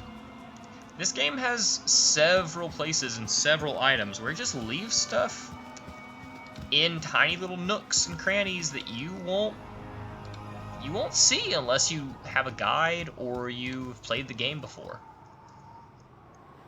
I don't think it's the best way to hide stuff in a game, just to make it so entirely imperceptible that no one's gonna find it without a guide. But it's certainly a method, and you know, I'm okay with it because I know a new player wouldn't. But then again, I don't know how many new players there are of this 20-year-old game. Actually, no, gosh, this game's probably got to be close to 30 years old by this point. Good grief. I feel old now. So that right there is the main quest of this area. And we will interact with it later. I want to clear out the rest of this area first, because once you interact with that quest to begin with, you are on a time limit.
Gotta wonder what the heck happened here.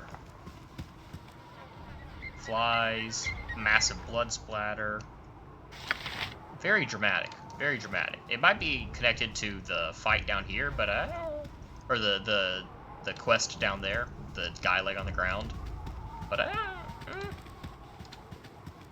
don't know. Useful gadgets I have. Yes, I do.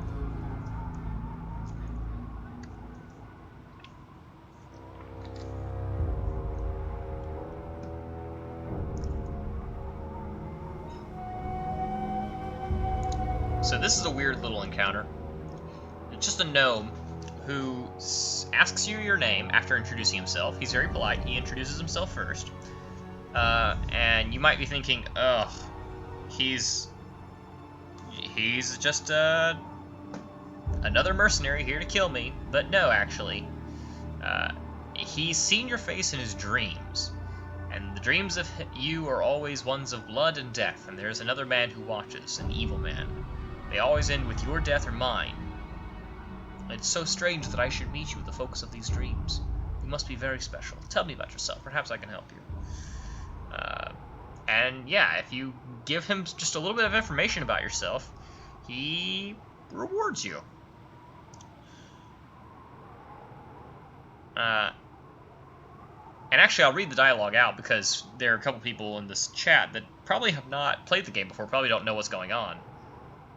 There's quite a bit to say. I don't really know if I have the time to go into all of the details. I used to live at Candlekeep with my father, Gorion. A little while back, we were forced to flee. Seems like there's someone out there who really wants me dead. In trying to kill me, he killed my dad. I'm sorry to bring back such painful memories. I wish to help you, and in doing so, end these dreams that plague me. Here, take this. When you do battle against the 6 who serve your father's killer, read this scroll, and it will protect you from their wrath. Goodbye now. Perhaps we shall meet again. So that is a very interesting bit of dialogue. There are 6 that serve our father's killer. Now, unfortunately, we just have to take this protection scroll, which he so very kindly gave us, and drops it. Yes.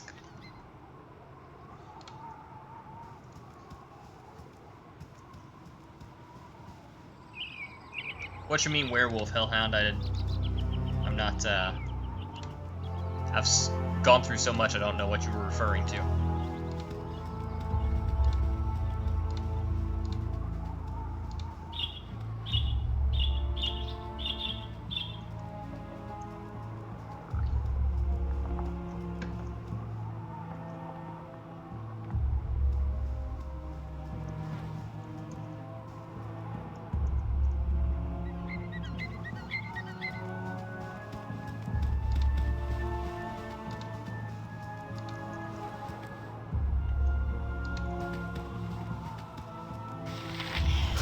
Or were you referring to the big blood splatter and the flies and everything as the werewolf? Or the leftovers of the werewolf?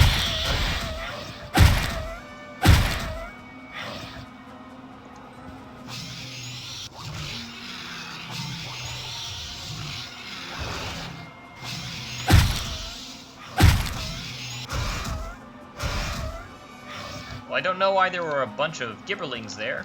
Appears to be their feasting ground, judging by all the blood splatter and bones and stuff. They are all very much dead now, though, so that's good. They won't be killing anyone else. Maybe that's their leftovers. Yes, Tugel, the half-orc, now owes all of the money that was used for stimulus checks.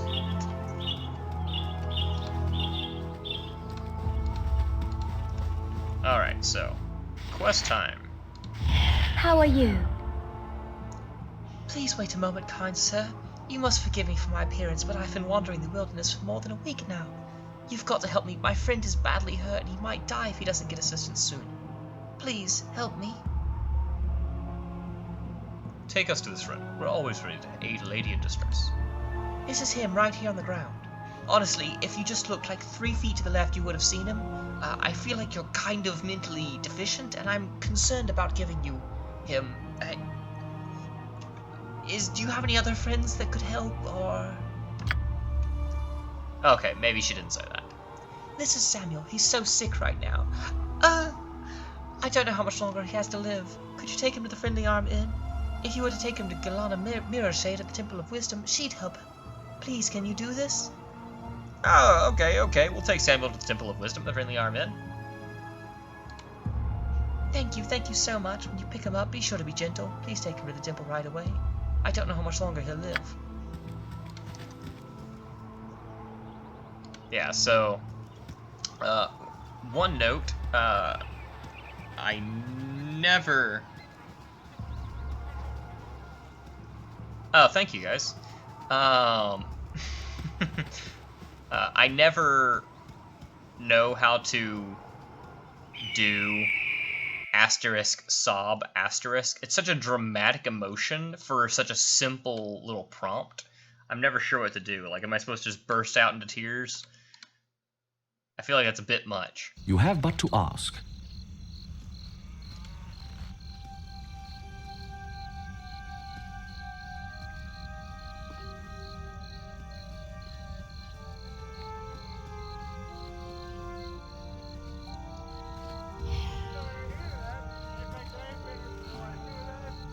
But secondly, this is a timed quest. I totally lost my train of thought looking at chat. But this is a timed quest. You have Samuel in your inventory. It's Samuel. This is the body of Samuel. They make it sound like he's so dead already. But he's not. It's a timed quest, and you have a chance to save him. You are welcome here in Glittergold's sight. It would seem that you have someone among you who is badly injured. Is there something I could do for them? This man is named Samuel. We were told to bring him to you. Oh dear, it is Samuel, and what bad shape he's in. I'm glad you have brought him to me. Such a fine young man. It's a pity that he let himself be persuaded by Lena to desert the Fist. Well, nothing can be done about that, but something can be done about his health. For the service that you have provided, I want you to have some potions as a show of my gratitude. Such a weird voice. Like if you listen to her dialogue, she doesn't. She does not say it again, unfortunately. But if you listen to her the little bit of her dialogue, she has like a slight trill on her R's, which is so strange because I typically, when it comes to fantasy voices, I typically associate rolled R's and things like that with dwarf and Scottish accents.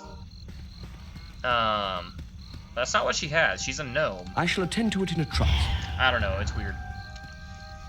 But yeah, it's a pretty simple quest. You just pick up Samuel and drop him off here at the temple. You get 2 potions in exchange. Of course, we just got to drop those on the ground. I don't know why I walked out of the temple with them.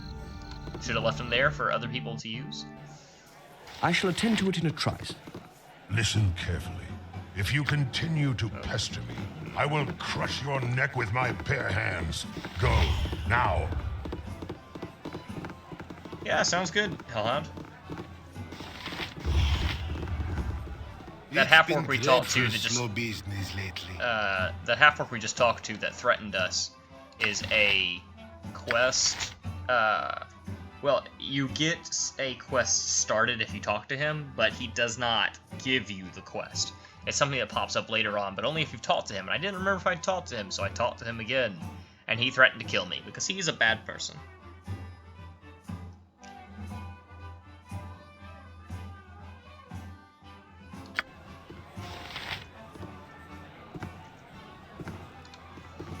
If I had like an actually decent mic instead of my laptop mic, I might actually do that. But as it is, laptop mics are so... I don't know. Not great. I shall attend to it in a trice. I don't know. That's just me.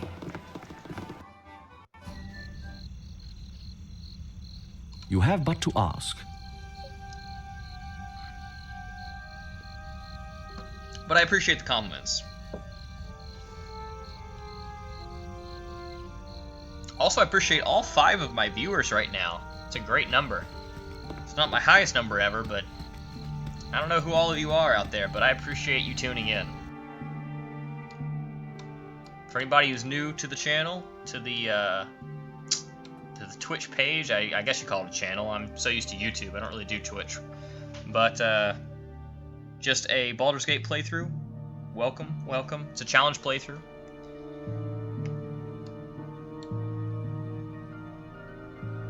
Where do we want to go now? Oh, hey Navi, how you doing?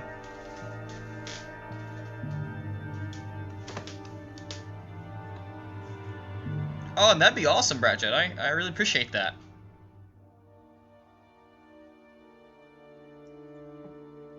I mean, even if I didn't do a voiceover reel or a VA reel, I'd still love to have that just so I could actually, you know, improve the quality of these streams. You have been waylaid by enemies and must defend yourself.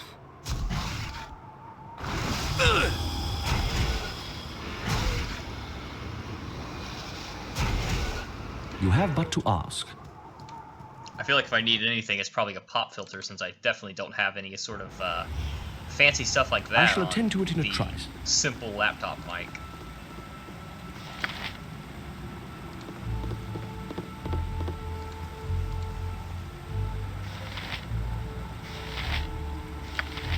I've got to talk to these guys. I love their dialogue just too much. So they're guarding this bridge. Yeah, you pay 20 gold for each head, or Oh, come on, that's lose not the head. dialogue. That's not the dialogue. Give me the dialogue. I shall attend to it in a trice. Stop! You go nowhere. This our bridge. You pay to walk it. Yeah, you pay 200 for all heads or lose heads. Isn't 200 gold a little steep? I mean, do I look like I have that kind of coin? Okay, maybe 200 gold too much. Maybe you pay 100 gold. 100 gold for all heads or lose heads. Pretty good deal. Still too much, I think. I'd rather just take a long route around. Your head's so dumb you not miss it. Yeah, we'd kill you, take stuff, and get gold anyway. Dumbhead. I don't know what it is. I love dumb, burly characters in games. They're some of my favorite characters to voice, and just I find them so amusing. And interestingly enough, these guys actually give a very powerful pair of magical gauntlets, if I remember correctly. Don't quote me on that. I think they are the gauntlets of either dexterity or...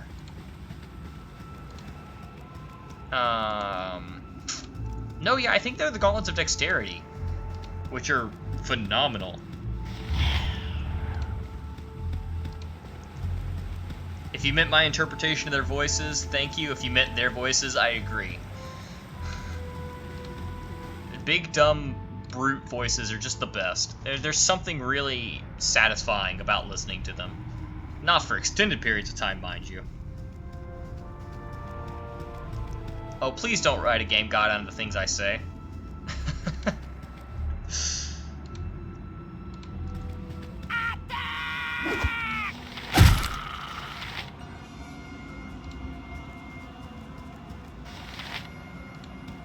Oh, well, I appreciate it.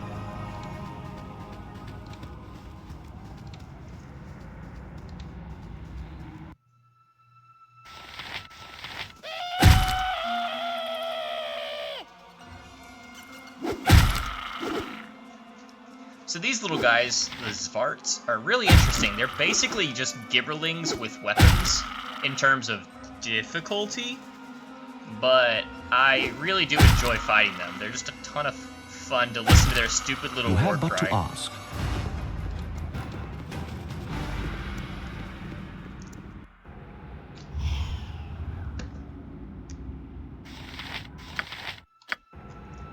I shall attend to it in a trice.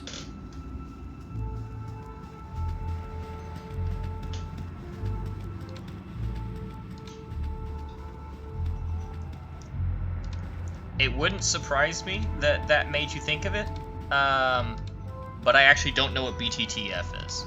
I might if I knew what the acronym stood for, but beats me.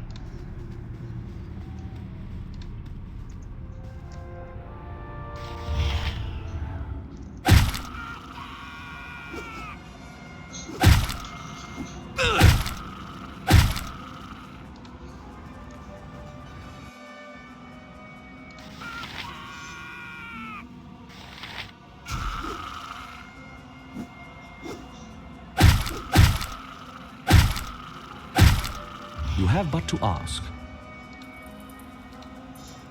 Ooh, carrion crawler. That's slightly more dangerous. That's deserving of a quick save.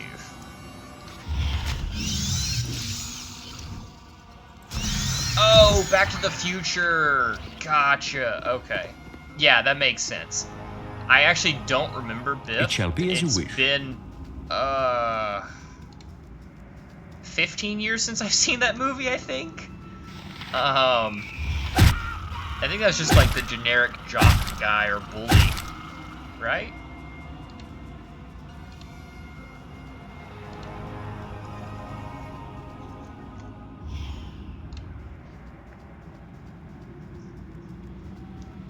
Either way, the voice I did for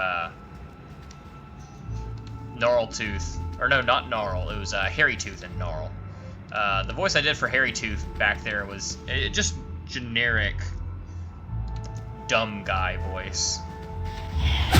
Gnarl, at least I had like a small voice clip to work off of, because he was the one that I talked to first to initiate the conversation. He had a little voice clip of dialogue, which was, you know, dumb guy, but like lower voice to dumb guy. Whereas Harry Tooth, I was just like, you know, I gotta do something. I'll just do, you know, generic dumb guy. It's easy. Yeah, that's what I was thinking.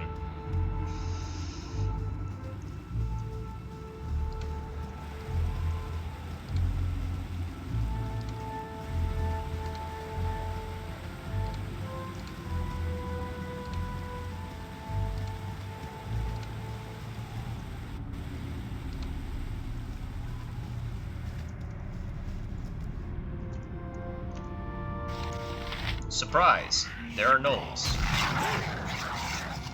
There sure weren't gnolls there a moment ago, but there are moles? There are gnolls there now. To be fair, we are in an area called the Gnoll Stronghold, so if gnolls appear suddenly out of nowhere, I'm not gonna say I'm surprised.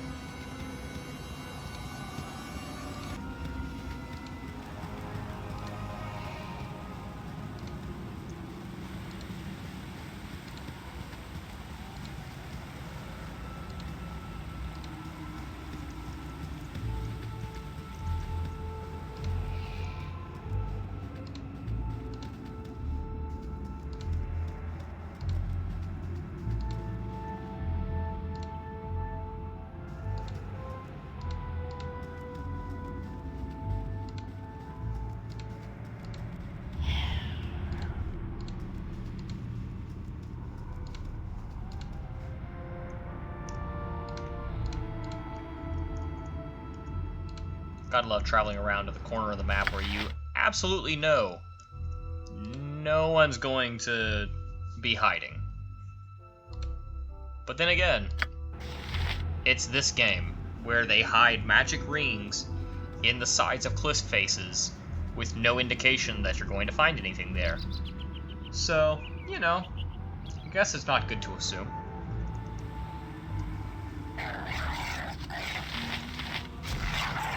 And hey, we get to fight more gnolls.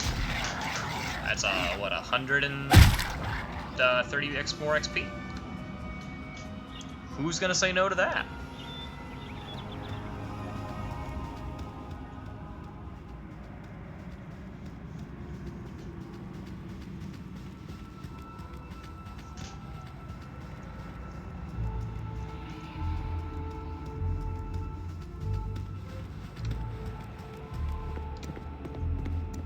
I've got to say, I always really like this area, and I think the big reason why is just because it involves gnolls.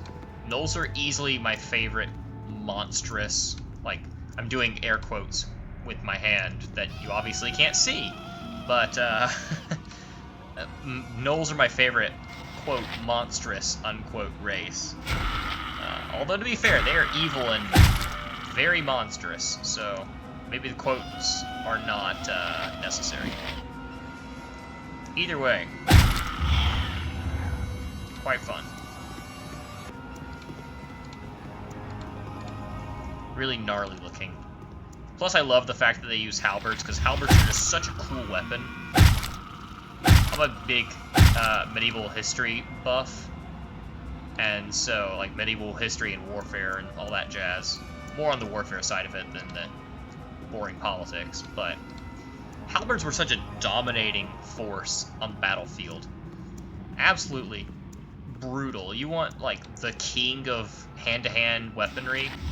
It was the halberd. Oh, no XP run, huh? I don't think you're gonna be able to succeed at that one, considering every enemy you kill gives XP, and you need a lot of XP, or you need to kill a lot of enemies, rather, which results in a lot of XP. But hey, Bear Jedi, you go do what you want to do. I don't know how you're gonna do it, but I applaud your efforts if you try.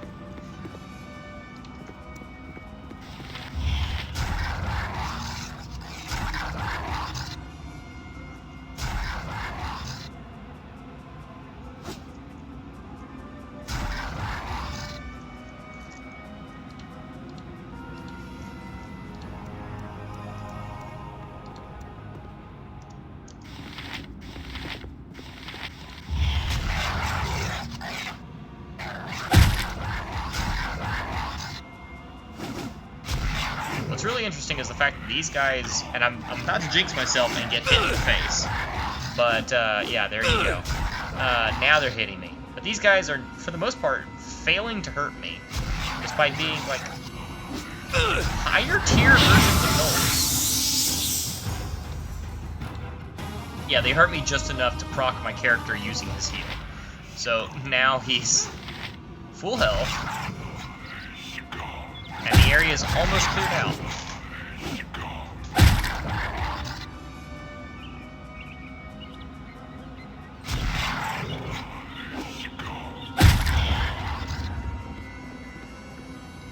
And that is that. I think that's the entire stronghold wiped out. You'd think that there'd be like a lot of interior area in this section, like a big dungeon to go in. There's actually not. It's just a big external fortification. To be fair, it's in kind of a state of ruin. You probably... the gnolls probably either took it from somebody who was on the way out, or they took it from somebody who had long since passed away. So, maybe the inside's all ruins.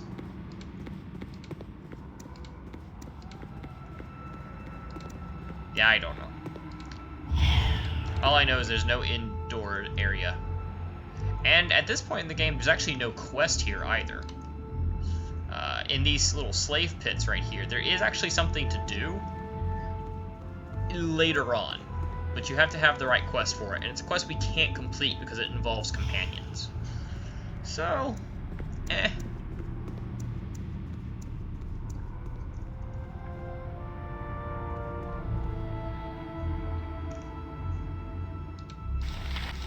Hey, look, it's the scouting party. Come back to base, and only to find base is gone. Rip.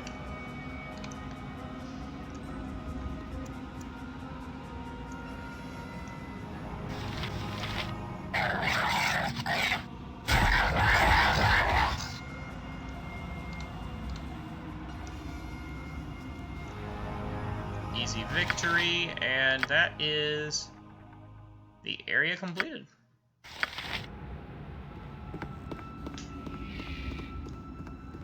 And with that in mind, I think we are out of here.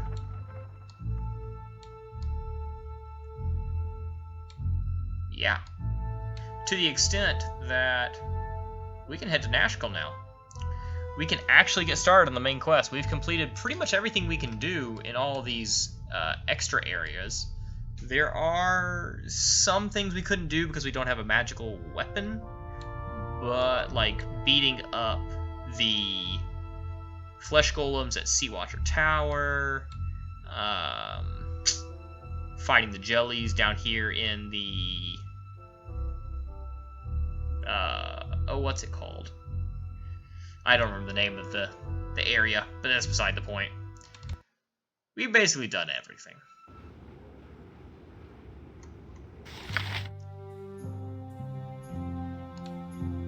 This area as well has...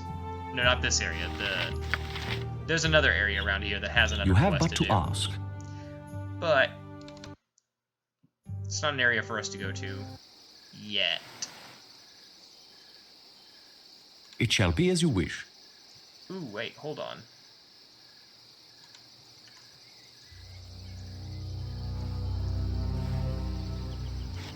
I came to this area just kind of to try and find something, or to check something, and I realized I may have missed an area. I think there's an area right down here. Could be fascinating. Oh, there was a wolf. We walked right past it. We'll go back and punch it. Punch the bad puppy.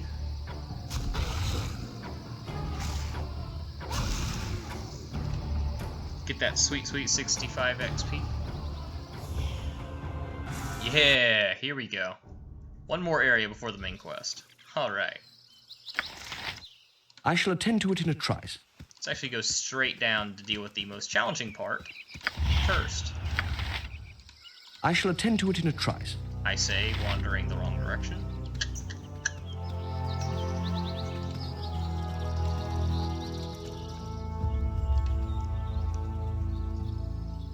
Is this the area I think it is? I think it is. I think this is, Fireleaf Forest.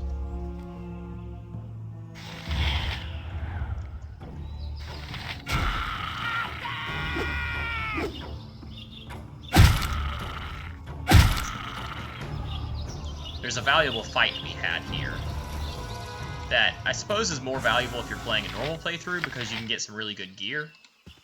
But, it's good either way.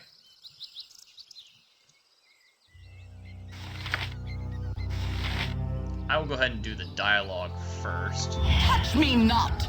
You are unclean. So these three are from which is the country to the south. And they basically are just a bunch of racists who think that the Northerners are all barbarians. And we're just like, that's it, I'm sick of being insulted. Draw steel.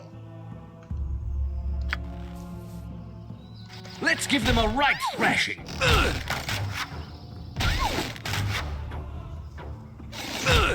I'll be ending your life while you stand.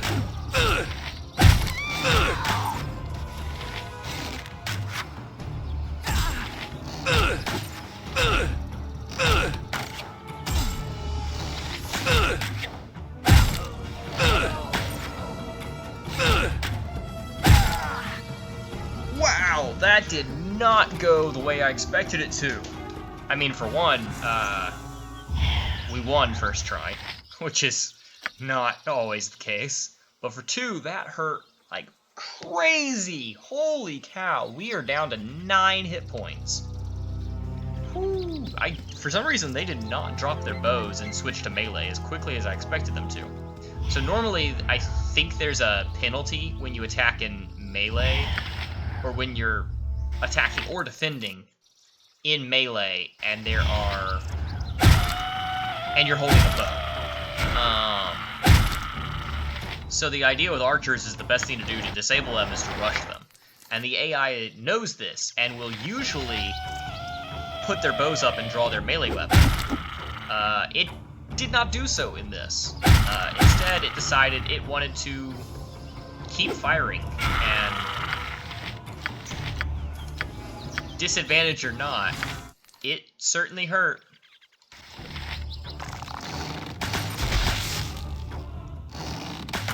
Our attempts to take a rest are not going great.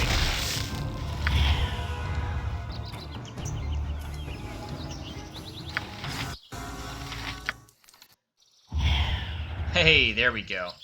Took us 2 days to heal fully. 2 days of rest. But hey, we're there now. We've gotten our healing. We're good to go. And we can move on. Move on, I say, to the rest of this area.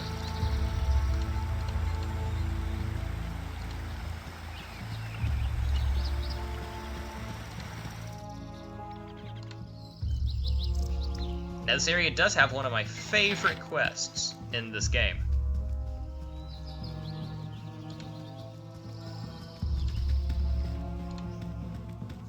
I just have to find the quest giver. You funny looking. There we go. Hey, little doggy. Oh, why won't you come home? Excuse me, I ever so sorry to bother, but could you help me? I've lost my little dog and I can't find him. He's probably ever so scared right now. Have you no parents to help thee? It's dangerous to be out alone. Parents? Yeah, I'm here with some relatives, but they're away for a moment and I'm lost.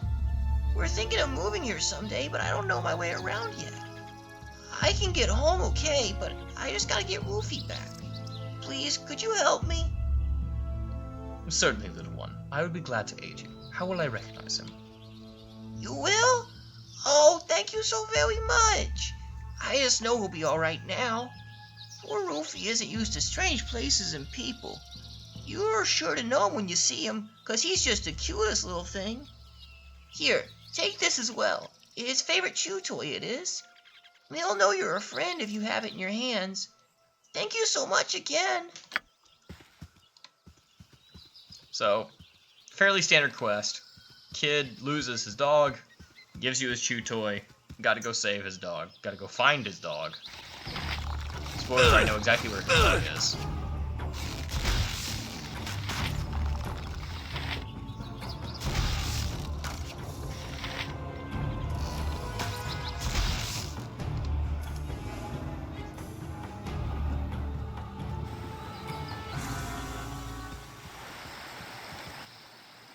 Oh snap. It's Rufy. And he's using a wolf sprite. And was initially aggressive. That's odd. But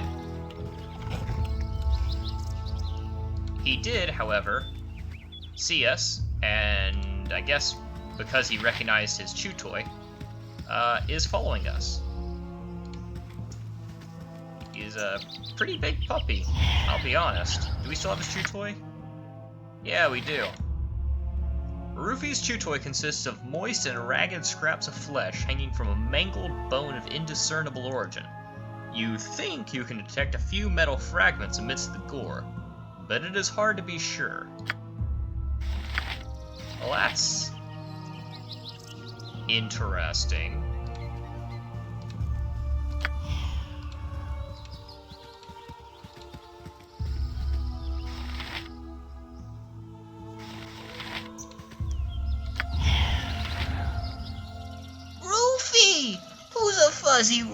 Who's a fuzzy little guy? Thank you just ever so much. I better take this lost little puppy home right away. Here, take this. It's another of his chewed things, but we can get more where we're going. Thanks again. Time to go home, Rufy. You'll like the 9 hells much better than these cold climes.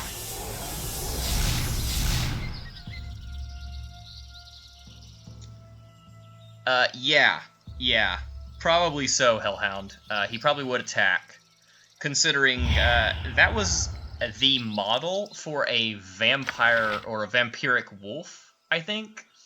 Either that or a dire wolf, I'm not sure. And also, Albert, the little boy, turned into a demon and then traveled back to the 9 hells, along with his puppy. So, that's interesting. I love the bait and switch. That's one of my favorite quests in this game. It's not a complex quest or a particularly deep one or anything. I just find it very amusing. You just, help the devil find his puppy.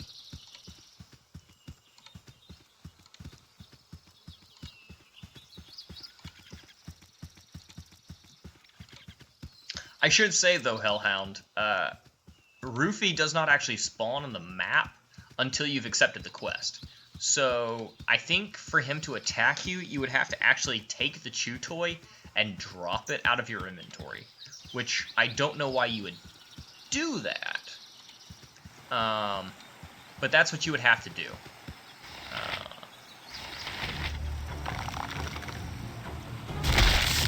Oh, speaking of dropping things,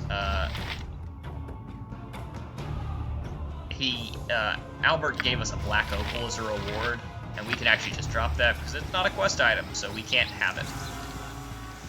Tragic.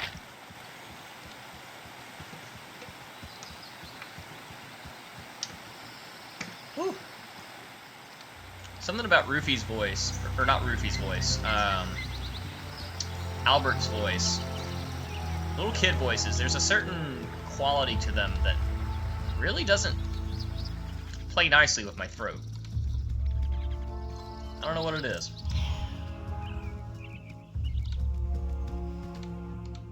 I'm sure you're all thinking that there's probably a quality to my little child voice that doesn't play nicely with your ears, so maybe it's for the best.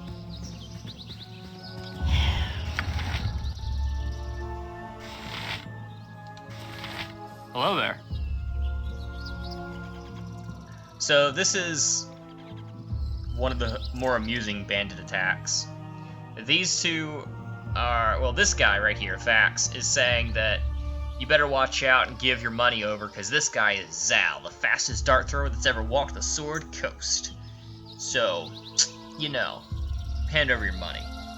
And of course, the perfect response is, are you some sort of moron? The fastest dart thrower in the West? That's the stupidest thing I've ever heard. Bring it on, Fax. You tell Zal to show his stuff.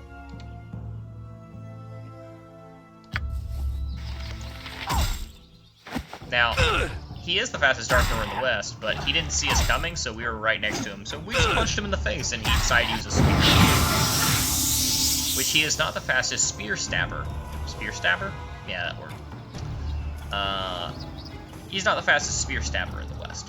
So, he's dead. And if this were a normal playthrough, he would have dropped a very valuable set of bracers. They make you better at ranged attacks, and noticeably so. It's a very good pair of gauntlets, and it makes sense that he's the fastest dart thrower in the West if he has a pair of gauntlets that good. I think they boost both your to hit and your damage by 2 with ranged weapons. It may just be your to hit, I don't remember exactly, but either way, very good pair of bracelets, or gauntlets, and of course, absolutely useless for us. As is kind of the trend, in case you haven't noticed.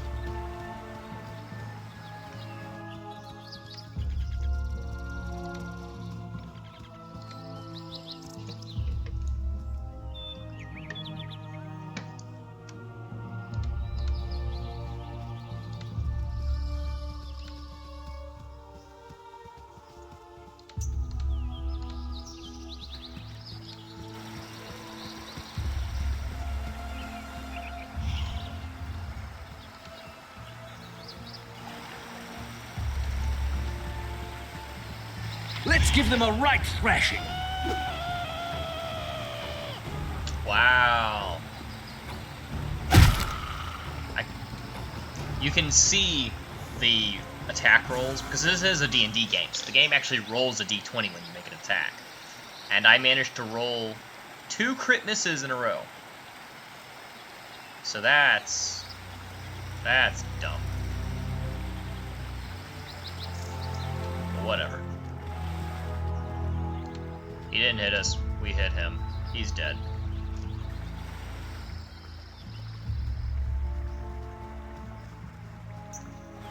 I don't know where my character is going, I'll be honest. I guess this way. Whatever.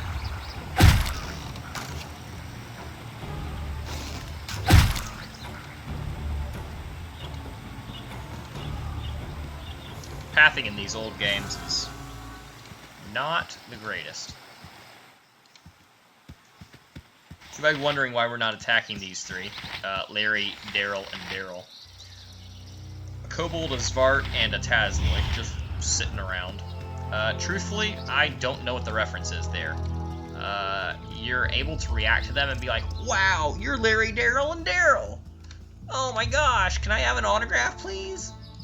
And it's actually interesting because they'll give it to you happily, and then you can sell it for 100 gold pieces, so it's not useless.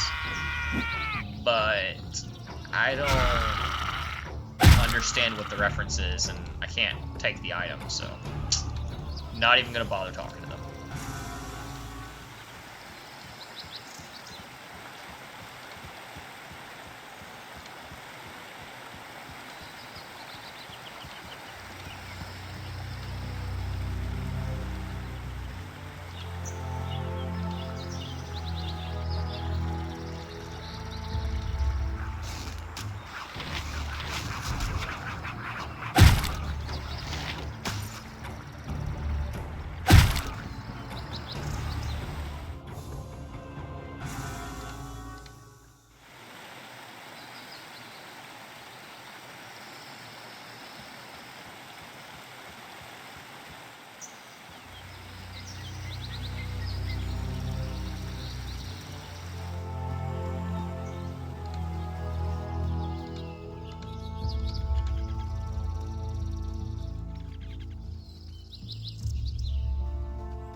Is that the area?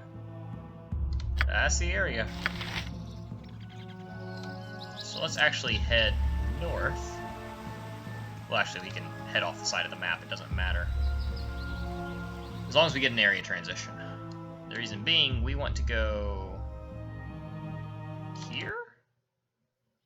You have been waylaid by enemies and must defend yourself. You have but to Now, ask. it's a polar bear. It's actually a somewhat fearsome foe, but...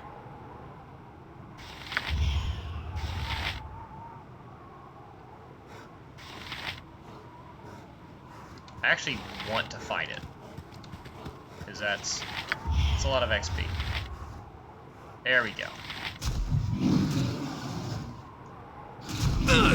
It's funny that it says you've been waylaid by enemies, because bears are really interesting. They don't attack you unless you get close to them. And interestingly enough, if you're a ranger or a druid, or an elf, I think, they won't attack you even if I shall you attend get to it in a close to them. trice.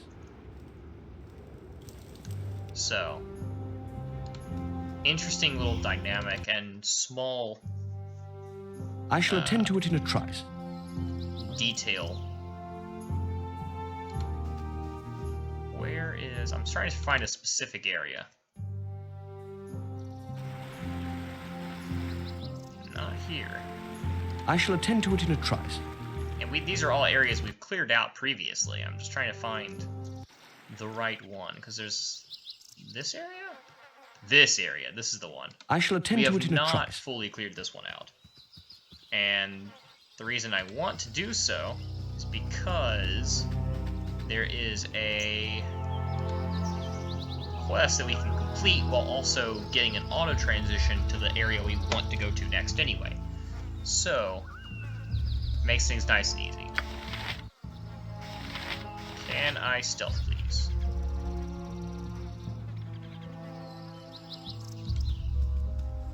I can try and fail, apparently.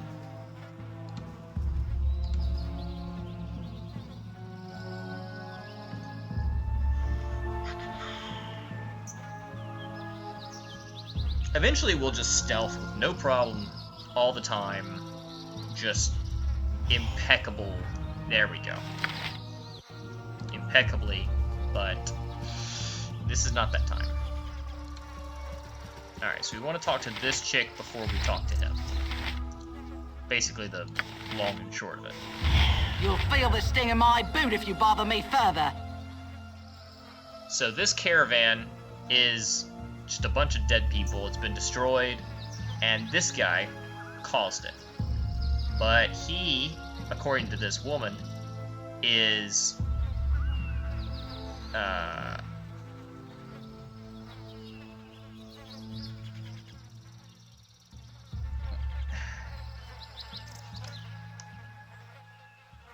she's his cousin, and basically...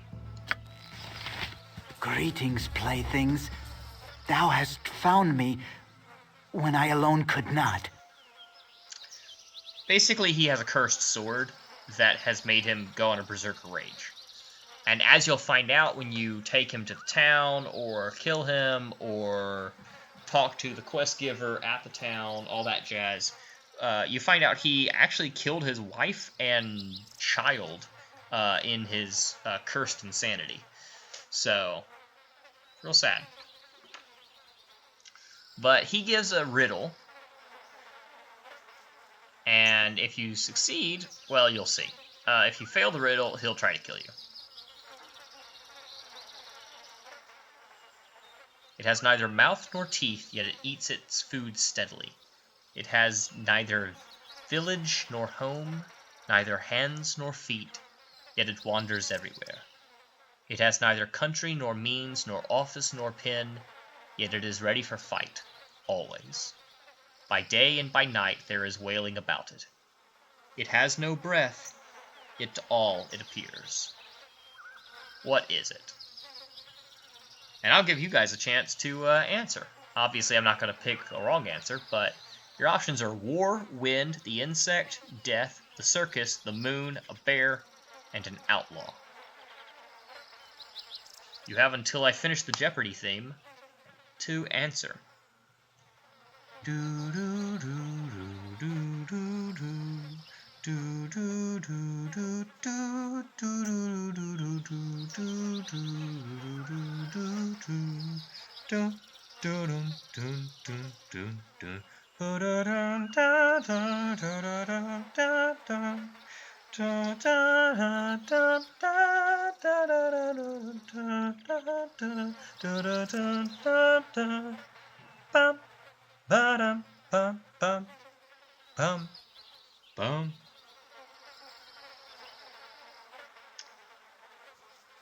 And the answer is death,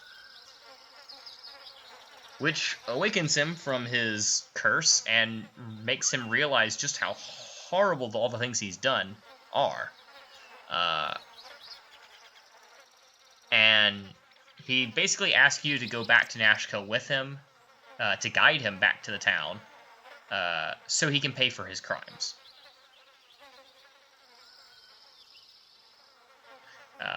He expects and wants himself to be executed, but your character goes, I don't see how killing you will help those that have died. But sure, we'll take you.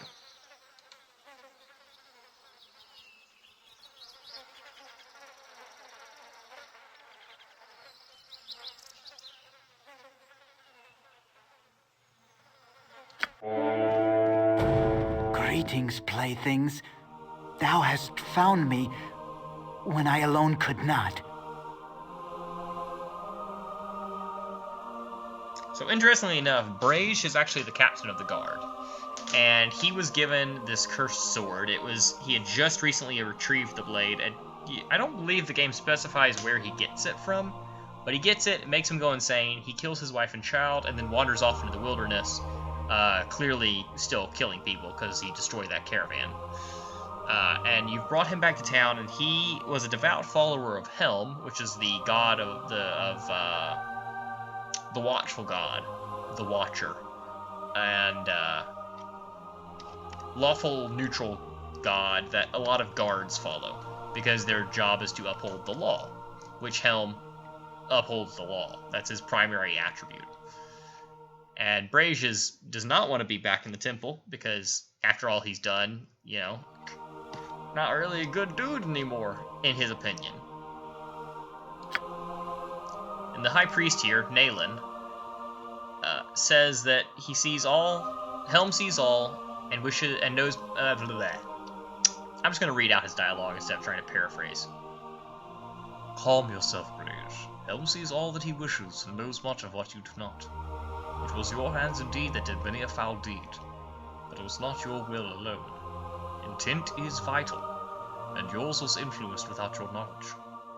Justice will be done, but with atonement, not punishment. But my crimes, my family, I don't want to go on. If you are returned to the garrison, yours will be the only willful killing that has occurred about this matter. It would be a waste of your life, which, fractured though it is, can still contribute much. Helm will see you through. As for our intrepid friends here, I shall exceed the reward offered by Uleg. After all, it was the same task of bringing British justice. The temple is in your debt for the return of its lost son. So we get 1,000 gold, and the best possible resolution to the quest. Brage is now able to atone for his crimes. And we get money. We get more money than if we'd killed him.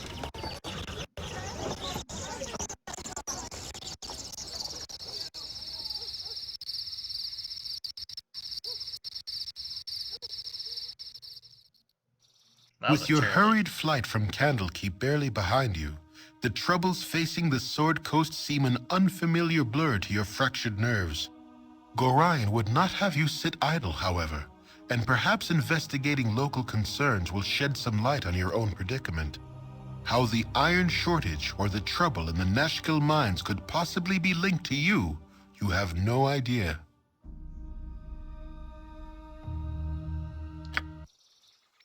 So the first time you come to town is actually the chapter transition. So previously, up until now, we've been in chapter 1. We are now in Chapter 2, and this is one of my preferred ways to enter this section of the game, just because it's very different. You don't normally enter the game, or enter the town in this way. It shall be as you wish. For the glory of Am! And this is the mayor, Mayor of Nashkill, and he asks you, because you look like a hardy adventurer, if you would take a look in the mines, because the mines are run dry pretty much.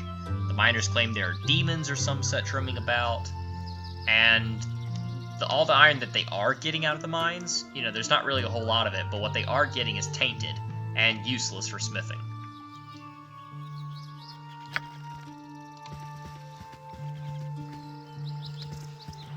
And this is the first time since the prologue, really, where Stand away, citizen! Ignoring this guy for a second, where we've done any part of the main quest. So we've completed pretty much everything we can on the side paths, and now here we are doing main quest stuff. So very exciting.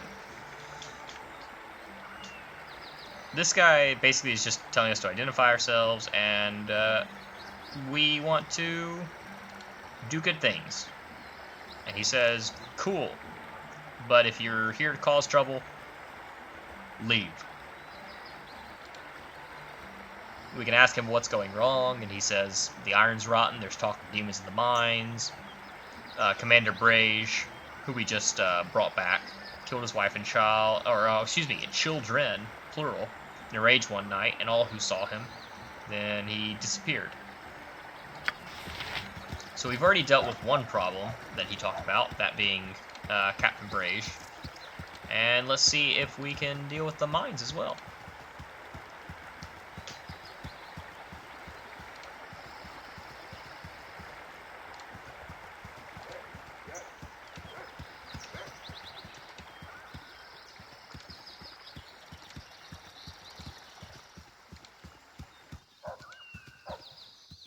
So an interesting little thing down here, if you come down to these fields, just like with that crack in the rock where we found the ring, there is a little spot in the soil here. Again, no one would find this without a guide or just walking around with their finger on the tab key. Blows my mind that the developers would put that there, but whatever. One of the best suits of armor in the game, just hidden in a field. Absolutely absurd. Absolutely absurd.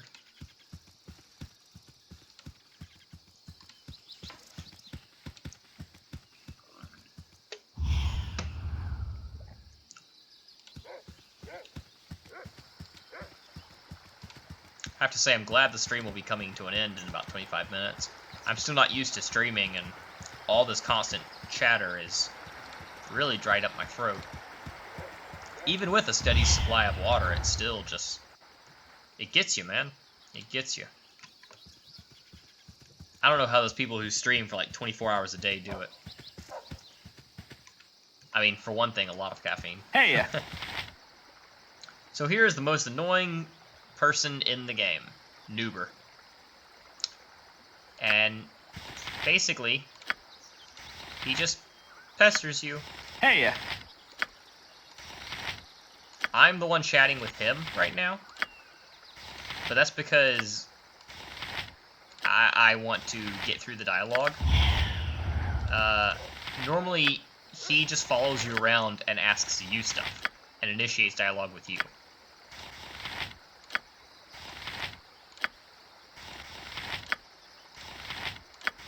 And you're seeing that he literally just goes, what about now? What about now? What about now? What about now? And I'm not kidding when I say he's the one that initiates the dialogue normally. I'm doing it for efficiency's sake. Hey. But normally he just sits there and asks literally about 15 times, what about now?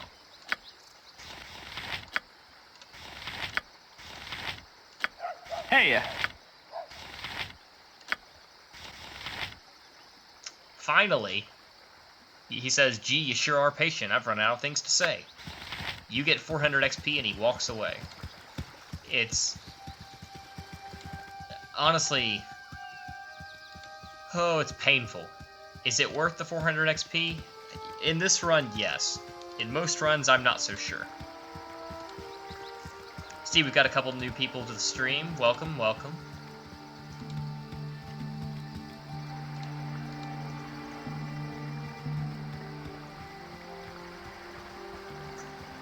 So yeah, there's not a whole lot to do in Nashkill when you can't use items or pick up anything or any of that.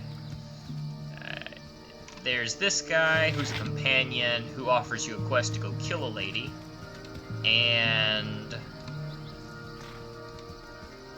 where is he?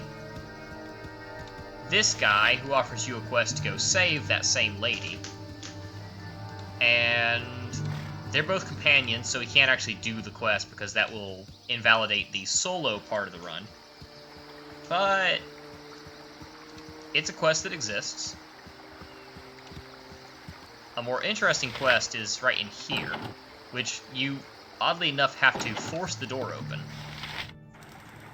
Or pick the lock. But if you talk to her, she asks that you would be quiet. Her mother's asleep. But then if you ask her about the mines, she says her husband's one of the miners, but he hasn't been home in weeks.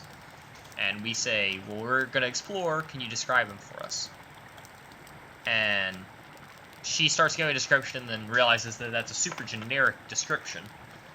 And says that his name is Joseph and he wears his wedding ring on his left hand. It's a green stone ring.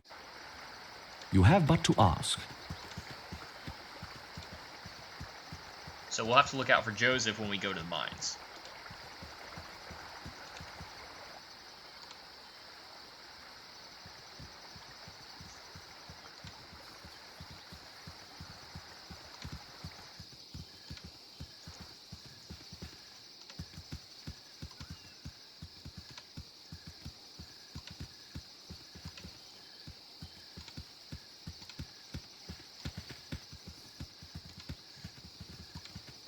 Now, a very interesting detail about this town is this graveyard over here. I believe it's that one. No, it's not that tomb. Is it that one? I don't remember. One of the graves. You can click on all the graves, but one of them will actually spawn a wizard who says, I've done such a serious job trying to remain hidden, faking my own death and everything. I don't want you disturbing me. And then he disappears. And if you click on again, he goes, alright, that's it. And he summons a bunch of really powerful creatures called Phoenix Warriors, which are basically melee fighters in plate mail with flaming swords that, when you kill them, they explode and do like a fireball's worth of damage. They're super dangerous, and they don't even give much XP. They give like 120, I think like 120, yeah.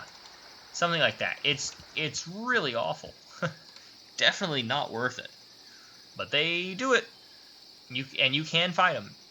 The wizard gives, I think, 400, something like that. I don't know the exact number. I've only ever actually killed him twice, because it's just not worth it. You don't get any cool gear. It's really just flavor text. It might even be a reference to something. If it's a reference to something, I don't know what the reference is to, but that might be the actual reason for it.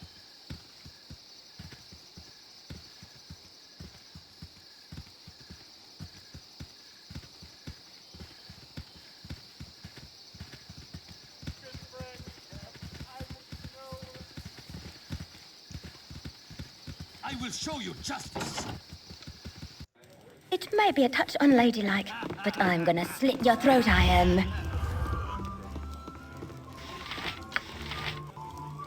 It may be a touch unladylike, but I'm gonna slit your throat, I am. So this chick is yet another bounty hunter here to kill you.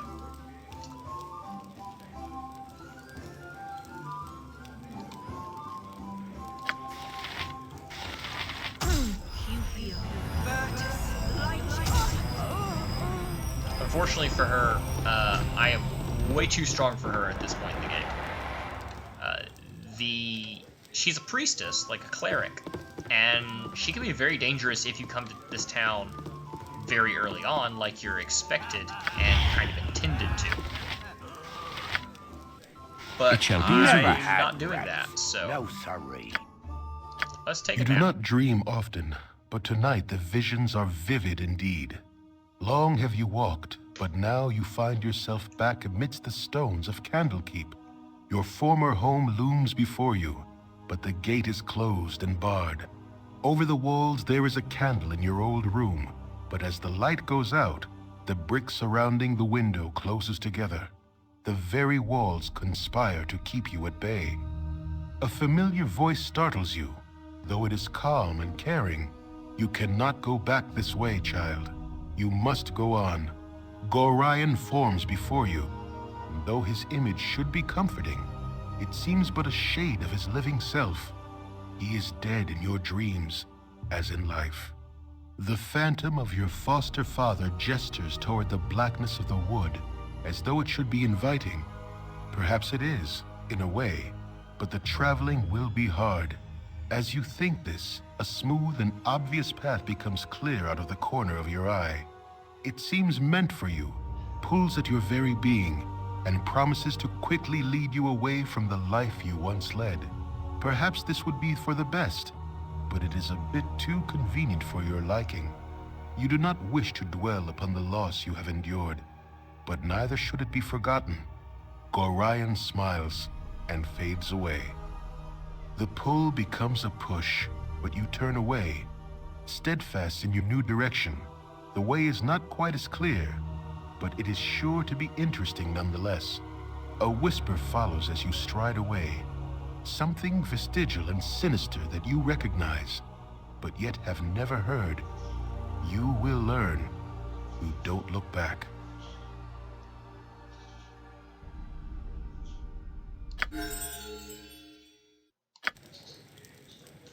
And we wake up the next day with a new ability. We actually have once per long rest cure light wounds, in addition to our once per long rest lay on hands and our stunning blow. So, very interesting. Very interesting indeed. And I actually think that's where we'll end the stream for tonight. I was going to go till 10, but, well, 10 for me, which would be another 15 minutes. But I think that I'm actually going to bring it to an end here, purely because it's such a good ending spot. We're about to start the main quest mission. We've done so much. We are 63,000 XP away from level 9, which is probably as close as we're going to get. And I just feel like this is a good place to stop. So, thanks to all of you who have tuned in. I appreciate all the views and the participation. And I hope to see you all again. I'll probably be streaming tomorrow. I don't know if I'll be streaming this tomorrow or not, but I will be streaming tomorrow. Either this, or possibly Pokemon, or potentially an Elder Scrolls game. I'm not sure. I will have to think about it and see what my schedule allows. But I'm out of school now, so the streams should be much more consistent. Hopefully every evening and possibly some during the day as well. So, I hope you all have a great evening, and I will see you all later. Peace.